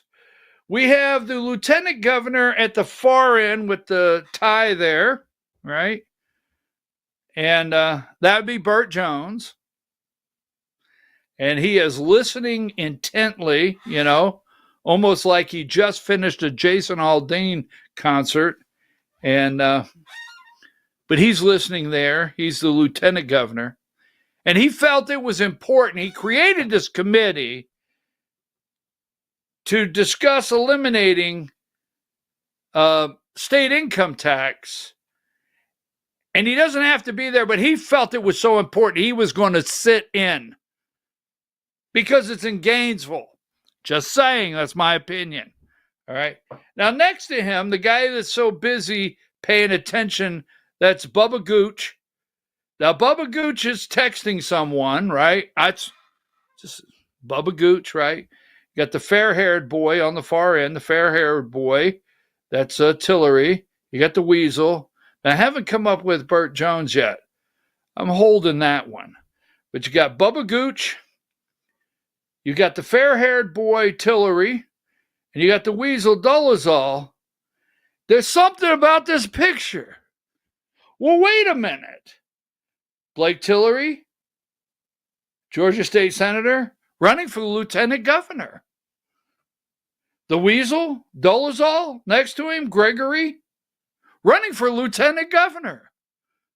Bubba Gooch, right there, state senator, running for lieutenant governor. And then you have the man looking so intent, Burt Jones, running for governor. I'm sorry. I mean, you can't make this shit up, right? Now, they have currently become very aware of the taxes you pay. I'm sorry. They're very concerned. They've become very concerned at this point about the tax structure and what you're paying in taxes and how they can alleviate your taxes. Well, I really appreciate that. I mean, that's not funny. I should show my appreciation for my lawmakers trying to do the right thing for their constituents. Is that what I'm supposed to say? If I was carrying the bucket of water, what would I say if I had 2 buckets full of water carrying political bullshit down the hill, right? I would say, wow, this is great that they meet with the people and have an audience in Gainesville in a restaurant and look so intense as they discuss our taxes and the tax structure and how they could alleviate the pressure from the people in Georgia. Was that any good? Oh, I forgot to say constituents. They're listening to the taxpayers. They're listening to the people. Is that how I was supposed to deliver that? You think my ass ain't in trouble? I mean, I can't help it. He's a nice guy. I like Blake Tillery. I get along with him. And I like Steve Gooch. The Weasel, we'll just go there. And I like Burt Jones. I don't dislike them. But I'm sorry, this is a political stunt. And they're going to go on and on and on with these political stunts. I cannot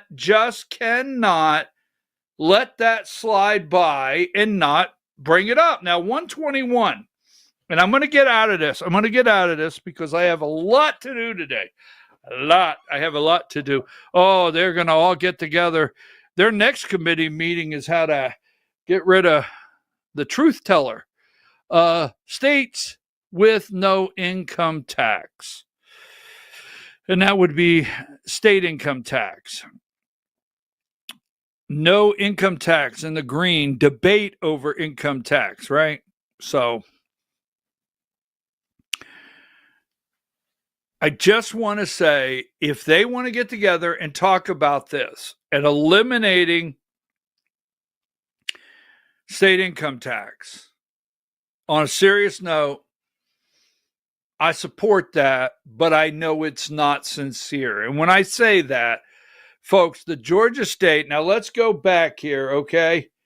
And let's just call the facts, all right? Number 117.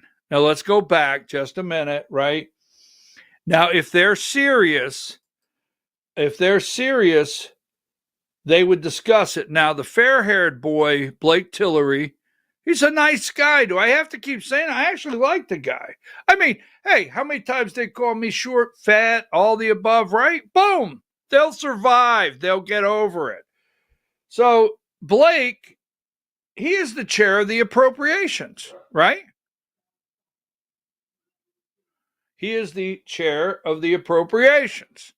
Now, I'm going to say some things that's going to get me in the deepest amount of shit that I possibly can get in, because I'm just going to say it. I can't look at the picture and look at you and not just say, boom, here it is, right? So Blake is chair of the Senate Appropriations Committee. What is that? Your budget. The budget has gone up $10 billion. Not $1 billion, not $2 billion. Now remember,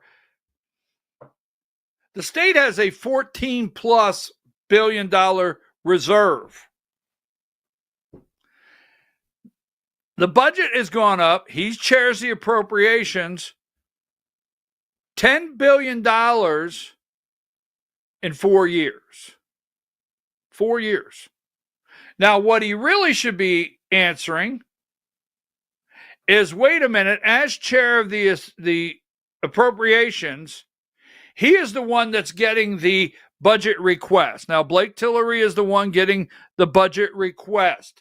And as we know, they won't get everything they ask for, but the budget request from all the agencies, state agencies, constitutional offices, everything is $1 billion plus. What today's budget is today. I forget what today is. How much? It's $1 billion plus. So how can they honestly keep a straight face, look at you and say, we're talking about alleviating the state income tax, when the chair of the appropriations, who is chairing this committee, that's like Tim Fleming. I got the name. Thank you. Thank you. My 3 thank yous to you. Ba-boom, ba-boom, ba-boom. Thank you. Tim Fleming over there chair, C-H, chair. Like, don't fall out of the chair. Tim Fleming is chairing the committee on the blue ribbon panel. Oh, you got to trust that. It's blue ribbon, right? Blue ribbon. Just like your beer. The blue ribbon panel. First prize. Top of the line. Election procedures. Tim Fleming running for Secretary of State. He's a nice guy. I like Tim Fleming. But no stunt here, right? Now, back to Blake Tillery. Boom. Then you have Greg Dolezal. Now, Greg Dolezal, I'm going to be nice.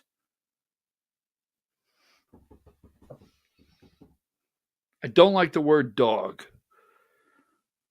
I don't like the word dog. I think that's inappropriate. I do think that's out of line.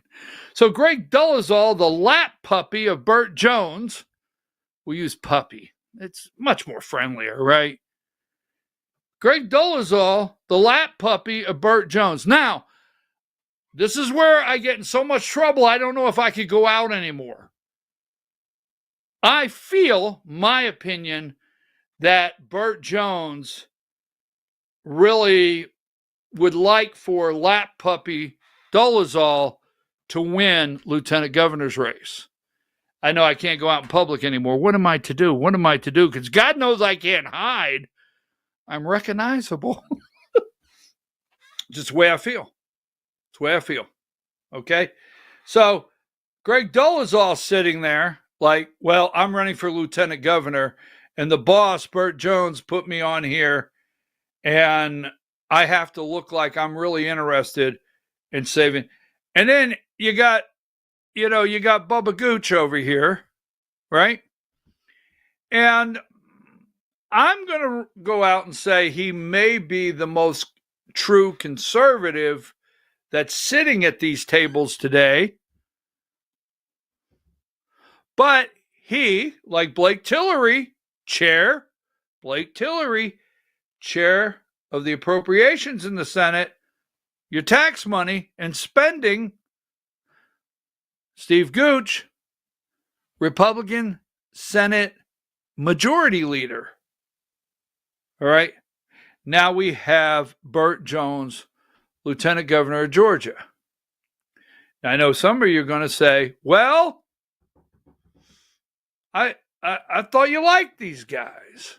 Well, 3 out of 4 ain't bad, but I thought you liked. I like the guys. I got, it's just politics, right? It's the real world.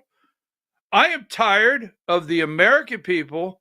I am tired of hearing, right, that we're the number one state to do. I'm tired of that, and I'm not looking and telling a lie to this audience. If you have 12 people watching, 1,200 people watching, or 12,000 people watching, I'm going to tell you the man on the end in a tie, his family is possibly will leave that question mark out there, going to enrich themselves with the data centers. Now, remember, we did the story yesterday.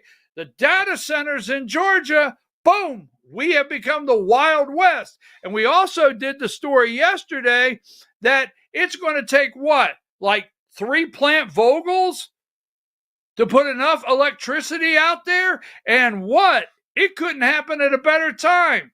PSC race. Oh, by the way, let's I don't think I survived this one.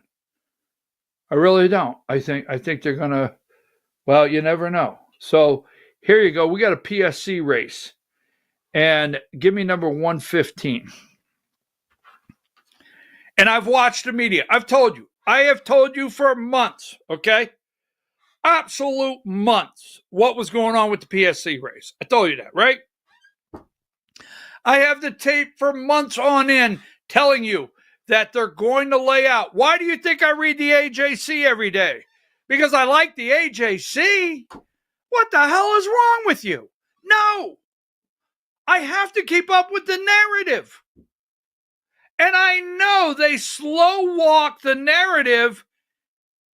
Look, last week, boom. Just days ago, a real nice hit job on Burt Jones. Certificate of need. Data centers, nice hit. Just a couple days ago, a real nice hit on the Republican PSC candidates, right? Nice hit. Boom. Now, Commission Mull's proposal to fuel data centers. Got the Georgia Power up there, right? Let's go with this video here. Oh, Lord. Video 10. An important election is on the horizon. The outcome could determine how much it costs to heat your home. 2 seats on the Public Service Commission are up for grabs. The group sets energy rates, so they have a very important job. It could also approve 10 gigawatts of energy to primarily power data centers here in Georgia. Atlanta News First has told you about these massive data centers, including the amount of energy and land they need in order to function. People against the idea want the commission to consider the environment when making their decisions. We want to be the state that is known as the new technology hub. But we can't do that at the cost of our health, both financial, physical, and environmental. The Public Service Commission, the PSC, is expected to vote on the plan in December, and we are just 2 weeks away from Election Day. Can you believe it? Before you head to the polls, I wonder if this is a coincidence. Number 12, PSC race, right? Last week, coincidence. I showed you yesterday. I don't think I brought it over for today, right? $10 billion project backed by Burt Jones pairs hospitals with wave of data centers. Number 13. Now, I'm not doing these reports. AJC's doing the reports. I know they'll turn me into the bad guy. Well, that guy up in North Georgia, he's not carrying our water. What the hell? Who do I look like? Martha Zoller? No disrespect, Martha. I think you're a very nice person, but you will carry a bucket of water. Who do I look like? You know good and well I don't look like. Well, just leave it there. What Bill Jones' company owns, that would be Bert's dad. And then yesterday or day before, I have it here, where they did the nice, big, layout. Oh, this would be it, number 31. And you see that on Atlanta News First, right? Georgia Power says answer to state's data center surge is more natural gas.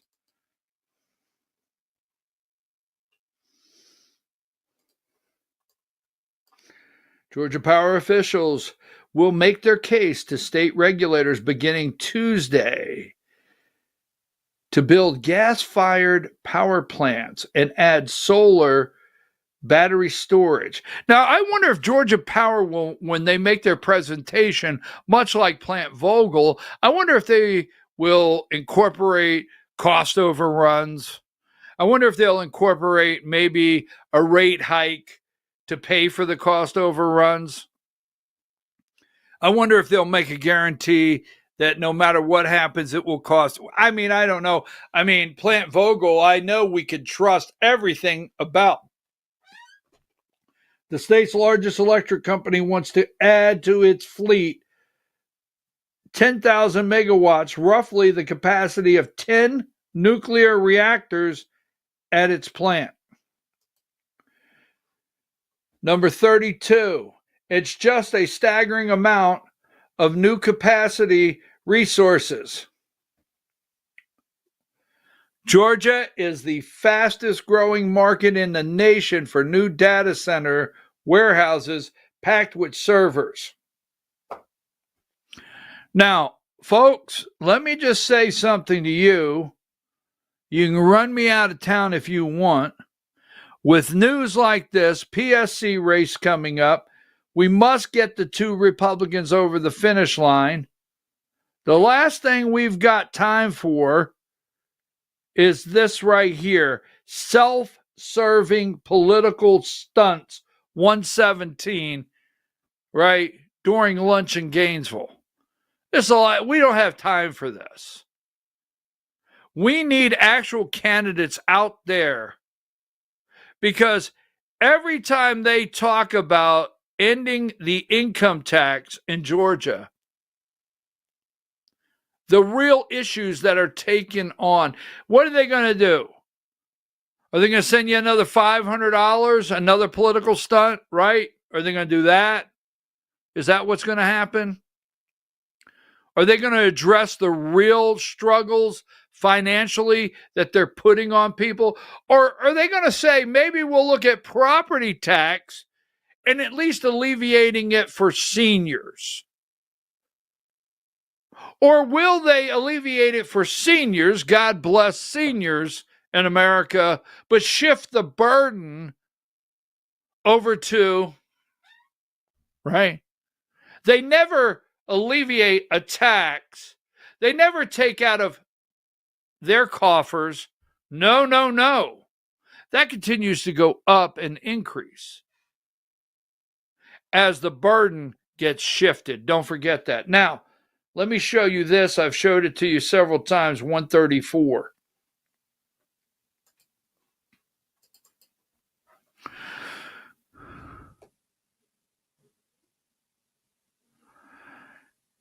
And for those out there that are going to go and start running and saying that I might be a Democrat operative, you've lost your damn mind. I am a truth-telling American that doesn't give a shit about a political party when it comes to the backs of the American people and what's been put on them. You understand?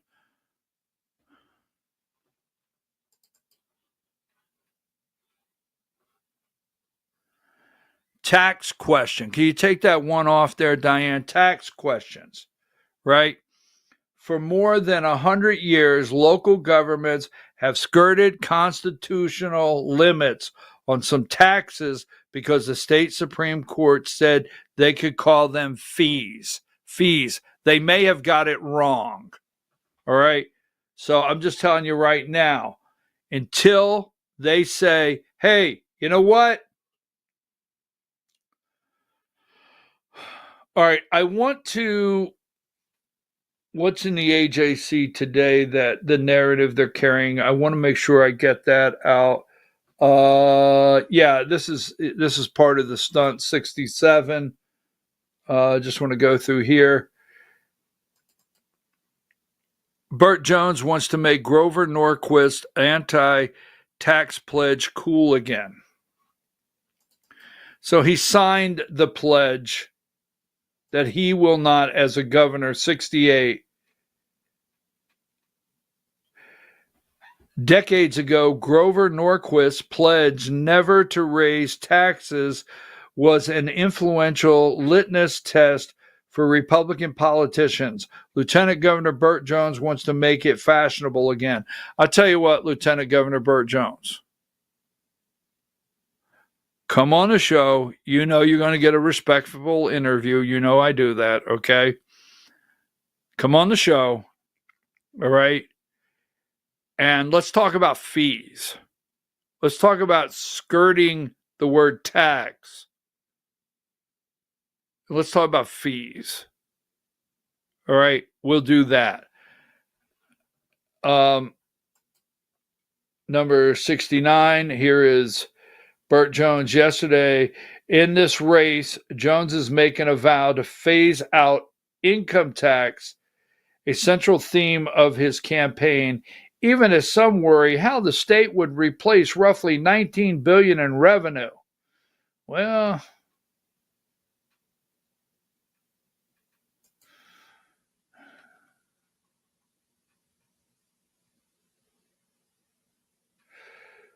Brian Kemp is traveling to Korea. Trump is traveling to Asia. Wonder if they'll bump into each other. Let me get this one here.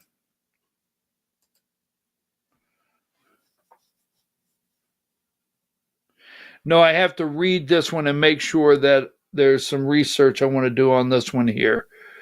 So that being said, I want to say this. We'll have our never forget. All right.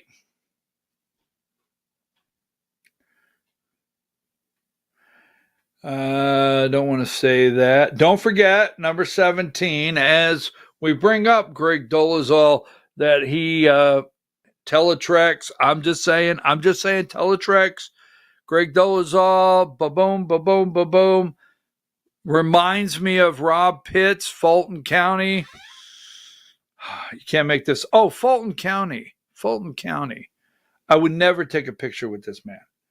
So, and I want to throw this up. I did the other day. Is his name Clark Dean, number 15? I don't want to get it wrong. I don't dislike the guy. I don't know the guy. But never forget, Brian Kemp, this guy is running for governor. As we're talking about Burt Jones all day long, this guy is running for governor. Got it? And I think his name's Clark Dean. I don't know if it's Dean Clark. Oh, Clark Dean. It's on the bottom. Clark Dean. I want to make sure I get it correct. Governor Kemp, he's strategic. If anything, he is strategic. He will not just pose for a picture. He will not. Pay attention to this, because Governor Kemp, if he wanted to stay away from this guy, because Governor Kemp is not behind Burt Jones or Chris Carr. We're going to talk about the Attorney General. We're not going to go out there with just, right, Burt Jones today.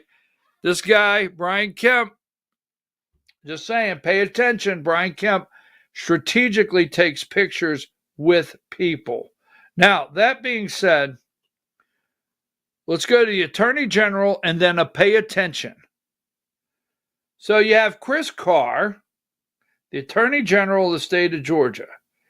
And I'm going to go ahead and play all the videos, and we will get to Chris Carr momentarily. Now, can you give me the screenshot? Janelle King is on the state election board. And she was up the other night, and I've got 5 small clips. They're very small. And this is Janelle. She's up in Fannin County the other night. And I've got some more clips because she said some stunning things that I'm going to play tomorrow. So let me just go one at a time, and we'll break it down. I've got 5 little clips. Can you go with the one marked just trim? The first one marked trim. In Georgia politics for over 15 years. And during the door knocking times, there were moments where I look back and I remember thinking, man, there's 13 people that live in this house. Because I would pull up the app and it would show, and sometimes it would be 21 people. And so, back then, I didn't really know what was going on. I was just an intern trying to figure it out. And we were actually excited because that counted towards the number of doors. So we were like, 13 doors. But now, I realized that 13 doors means 13 voter registrations assigned to this one house. And when I asked the person in the house, how many people live here? And they tell me just 3, but the list is showing 13. That's the problem. And you want to know when it became a major problem? In 2020. Because when you send absentee ballots to every... That is not a political stunt. It's not. I watched her and her husband, Kelvin, is running for Secretary of State. I wanted to go be in the room. I wanted to be where I could look at body language. I do all of that. See if I could pick up a political stunt. Wasn't a political stunt. And I know a lot of people out there that came to a conclusion. Like, so 13 people are registered at this address, right? And it's true. And she said, when it really became a problem? 2020. Now, you know who knows that? Secretary of State Brad Raffensperger. You know who knows that? Attorney General Chris Carr. You know who knows that? Right? Who knows that? Governor Brian Kemp. She's saying this out loud. I'm going to play a clip tomorrow that's very striking. I found it to be very strong. And you know who else? Brian Kemp. And you know who else? Lieutenant Governor Burt Jones knows that. And what did they really do? You stop and think about it. What did they really do about 2020? Ashley Merchant, the attorney that did the research, investigated Fonnie Willis and Wade. Grey Goose, right? Did you spend a night in Chattanooga, up there in Tennessee, in a cabin with Fonnie Willis? I don't think so. Right? That's who. In everything I just named, Governor Kemp, Burt Jones, Greg Dolezal, because he makes a lot of claims, Attorney General Chris Carr, right? Brad Raffensperger, Ashley Merchant. Don't forget who is the hero in the story. So she says, hey, go to trim number 1.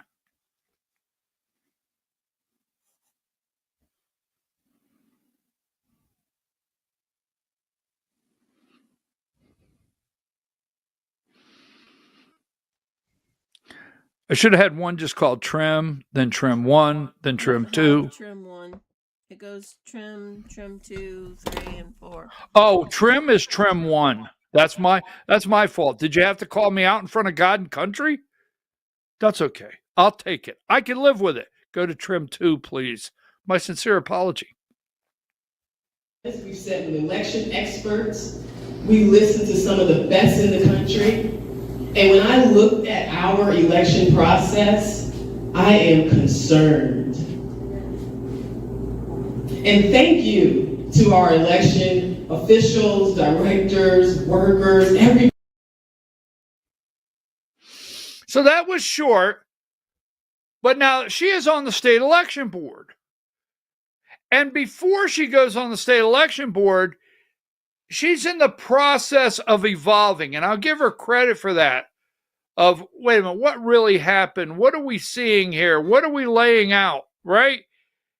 And she said, when I see our election system, I'm really concerned. Now, she's saying it in a way that's appropriate, professional. I am a professional on the state election board, and I can understand that. But when she looks at it, she's concerned. Go to trim 3. I'm listening to people tell me, that they're like, I promise I didn't vote, or I promise that wasn't me. We had a gentleman, this stands out in my brain. We had a gentleman come before us who was a 2-time felon at the time. He had served his time, he got out, he changed his life around, he was doing the best he can, and now he's in front of us looking at a potential 3rd felony because he registered to vote as a felon. Turns out, he registered through our motor vehicle system by accident. So now I'm sitting here thinking, do we send this to the Attorney General's office? What do we do? Because we in Georgia have this automatic system. So all of this, oh, don't worry, help is coming. But she said. So the DMV, the automatic system. You see, Secretary of State Brad Raffensperger, why it's not his fault. It's not Governor Brian Kemp's fault. It's not our state legislature, the Lieutenant Governor Burt Jones, right? It's not his fault. It's not State Majority Leader Steve Gooch's fault.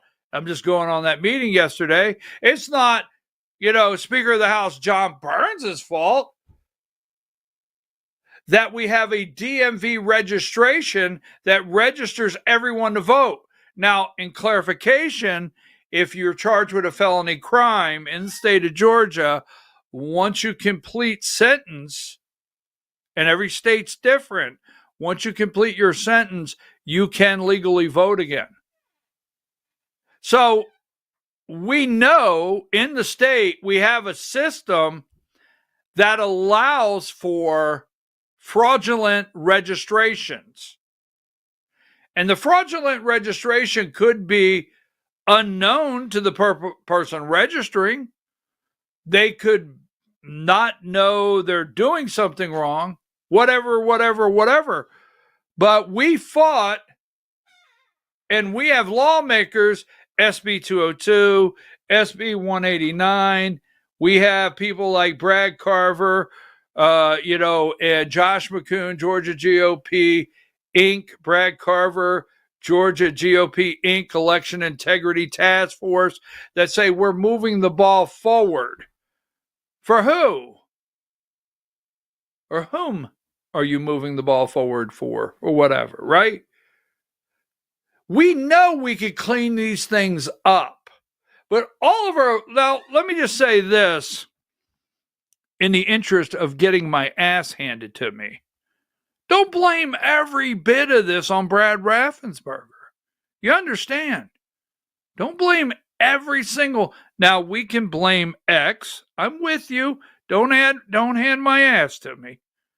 But don't blame it all on Brad.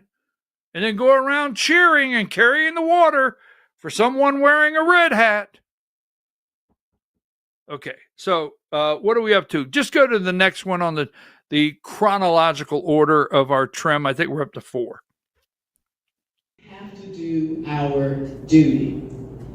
To answer your question about the Fulton County ballots.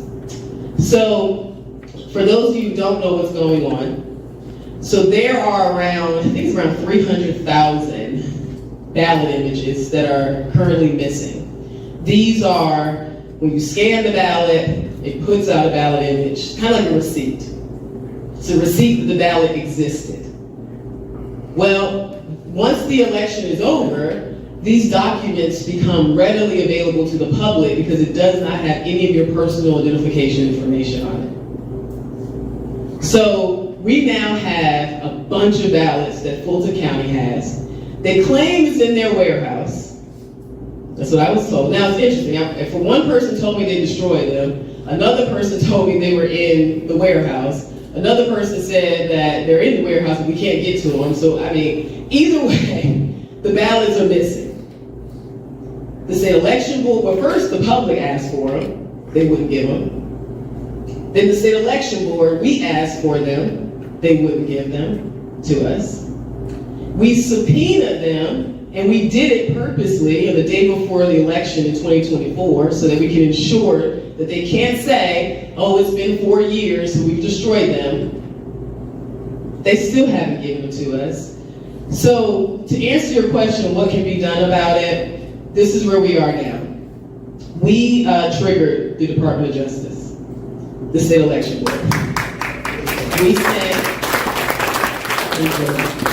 We sent a letter to the DOJ asking for help, and they are helping. They are helping. So we're gonna see. Now, you heard President Trump make a comment about Fulton County not too long ago. So that tells me that some stuff is getting up there. They're talking about it. So the plan, I'm hoping that the DOJ gets involved and forces them to hand it over. Okay, so you heard a couple days ago, we played it on the show, that the DOJ is getting involved, and you heard President Trump talk about Fulton County. Now, I want to say President Trump knows he won Georgia. 11,780 votes, whatever. President Trump knows. He has the data, right? He has the data. He knows he won 3 times. He won twice. He knows that. And as I am very redundant, guess who else knows that? Governor Kemp knows that. Chris Carr knows that. Steve Gooch knows that. What's the guy's name? The weasel. Greg Dolezal knows that. Blake Tillery knows that, right? Burt Jones knows that. Chris Carr knows that. Brad Raffensperger knows that. Gabriel Sterling, congratulations on becoming a father. As you became a father, Gabriel Sterling, a couple days ago. Respectful that hope you and your wife and the new baby are doing well. And by the way, Gabe, Trump won. Just thought you ought to know. They all know that, right? Now, the ballots, the DOJ, I have to tell you, when I go in, if you invite me to any meeting, now you're inviting me to others, you say, well, I'm inviting you to this and this. Some I can't get to. But if you have 2 or 3 candidates coming, I can come, break down, I can listen to the stump speech, and I understand a stump speech is just that. But this wasn't a stump speech. And trust me, I critique everything. When I go in, I look at the moves, who's moving across, who's shucking and jiving. I said that. I know that. Boom. Right? Bada bing, bada boom. Now, I think this is the final one, Diane, and then we'll have more tomorrow. Let's go with this final clip from Janelle King. The meeting. And I continue to call it out because it's not right. So stuff like that started happening over and over and over again. Then I started, I emailed Secretary of State's office, don't get a response. I emailed the Attorney General's office, don't get a response. I'm asking for direct information, like, can you tell me what law is being violated, what statute, code? Instead, I get back an opinion. And I had to tell, I said, with all due respect, Mr. Attorney General, it's not your opinion that I'm asking for. I mean, I appreciate it, but I gotta make a decision. And I need to make sure I can back it up, and it can't be with your opinion. So, once again, the state election board, we are in a fight. But I can guarantee you that we have fight. All right, so it's on the state election board, and what I really respect here is, I don't want to use the word naive because I don't think at any time you can use naive and Janelle King in the same sentence, but she goes on there, hey, everybody, we're going to work together, get things done, accomplish things. We go to a meeting. I'm not exactly understanding or clear on the legal status of this. I'll fire off an email to the Secretary of State for guidance on the question. Knowing her, it was very respectful and to the point and precise. I'll fire off an email to the AG, right? Nothing. Now, Janelle King, yes, her husband, Kelvin King, is running for Secretary of State.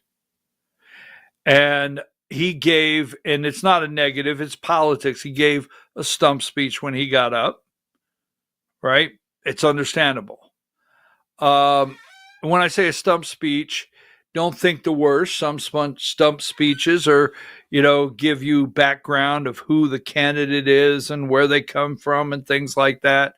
But she gave what I called a very thorough report. And I have to tell you, I'm being redundant, but I wanted to really critique what she said. Are you out there just campaigning for your husband? Because I would call it out. Are you really trying to move the needle this way? Because I would call it out. And I have to tell you, I was impressed, and I will put it that way, with her presentation. Now, the Attorney General is Chris Carr. Chris Carr wants to be the next governor of Georgia. You hear for yourself. He cannot even do the job as Attorney General. I did not say this. I won't belabor this, but as this lady said to you when she got on the state election board, Chris Carr, I don't want you just to write me an opinion. I want you to actually tell me what's the law here. What are we looking at? Now, keep in mind the pushback I will get. The Attorney General of Georgia has the power to do things. And all along, Chris Carr has known what truly happened in 2020. And he's never exercised his power to do something. Same thing with the governor. Now, take that down. Now, another person, and I want to do this before we close. Diane, I think we might go to about 11:05. I promise we won't go far. I just want to put this up for you to pay attention because I am telling you, when I was a child, I'm not going to tell a long story, Diane. I know you just cringed. But when I was a child, we were not allowed to use the word in my house, fool. We were not. I mean, if my mom heard one of us kids call someone a fool, that was a bad day. I'm just saying, we weren't allowed to. We'll get into it later. So I'm going to say this at the risk that my mom's watching, that the risk that I'm going to get in some serious trouble, right? Number 27. Regardless if you like the shift this way, if you like the shift this way, if you like the middle of the road, a fool is ignoring Marjorie Taylor Greene. I'm not supporting what she's doing. I'm reporting. A fool is ignoring her. Something is happening. Yes. Now, this is her daughter. This is a lovely young lady. She's a beautiful young lady. Marjorie Taylor Greene's daughter is a beautiful young lady. I've watched some of her videos. She seems a very nice young lady. Don't know anything about her. But this is Lauren. And her and mom, the two of them, Lauren's coming out a little more politically and up front, where Marjorie has not had any of her children out up front. Pay attention. Now, the other one is this one here. Give me video 3.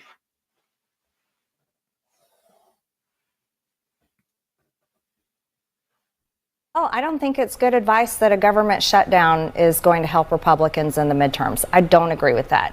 I also don't think it's good advice that Republicans ignoring the health insurance crisis is going to be good for midterms. I actually think that would be very bad for midterms. And I think that just not staying focused on America First policies is detrimental as well. Yeah, and on that note, are you concerned about the cost of living? Very. That the President Trump said he would lower? The inflation crushed people in the past 4.5 years, and the costs have not come down. I myself can tell you my apartment here in Washington, D.C., the electricity bill is $100 more than it was last year, because you can look at your own bill and look at cost. Prices have not come down. That is a reality. People's wages have not gone up. That's another reality. And so Americans are continuing to have a very difficult time getting by. And I'll go a step further. I'm a mom. And so when it comes to what is affecting my adult children's lives, who are 22, 26, and 28, I'm going to be 1,000% fighting for them over any politician and any party. And I can tell you right now, that generation, they are barely making it, and they're very hopeless for their future. I'm a mom. And my adult children, one being Lauren, I'm a mom. I'm just telling you, it is number 18. This guy right here said, this past week, I just want to tell you, you got to pay attention to this, right? This guy right here, he said, what did Jeff say? I forget. A former GOP official believes Greene's rebellion is rooted in anger after Trump refused to endorse her for a future Georgia gubernatorial run in 2026. Pay attention. Got it? Pay attention. I don't know what's going to happen. Give me number 20, but it's real. All right. So we're working on so many things. We never leave without showing you this. Don't forget, Number 16, this is the albino rhino. We keep him fresh up front. Yes, we keep the albino rhino. Brant Frost, the 5th, worked with his dad, Brant Frost, the 4th. First Liberty Building and Loan, $140 million Ponzi scheme. We never leave out the albino rhino as we remember every day, number 6 in Georgia. We want to make sure his picture comes up right before we show Georgia seniors lose life savings in what officials call state's largest Ponzi scheme. We lost everything. I'm going to play you a clip from Kelvin King the other night talking about this, right? He's going to talk about this. We'll play a clip tomorrow. But don't forget the seniors. We'll leave it there. I have this, number 14. Let's throw this up there. Make sure I'm not forgetting anything. Certified Georgia Republican outlaw. I like that one. Number 7. I mean, it's a sad story. It's sad. Isn't that terrible? Georgians are suffering. That's Debbie Doonaster. For those that like Debbie Doonaster, she's suffering. And for those of you that like Debbie Dooshits, she's suffering.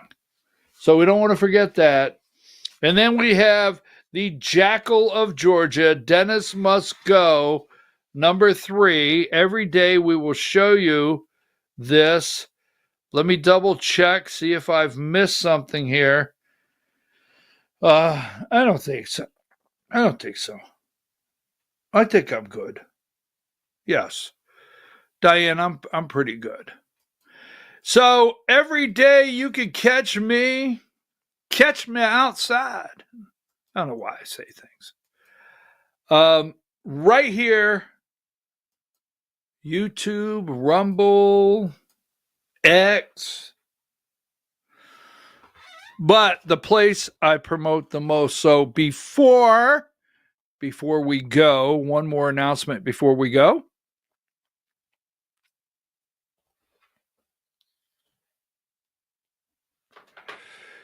You've probably noticed Rumble is growing fast and it's not slowing down. They are building a real alternative to big tech that puts creators first and actually protects free speech.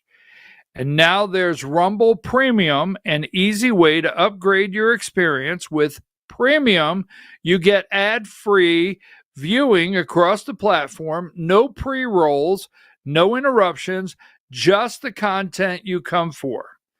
Plus, Premium members unlock exclusive content like bonus videos, behind-the-scenes drops, and more of your favorite creators. Right now, Rumble is offering $10 off an annual subscription. Just go to rumble.com/premium and use the promo code STUDIO at checkout. That's rumble.com/premium, promo code STUDIO.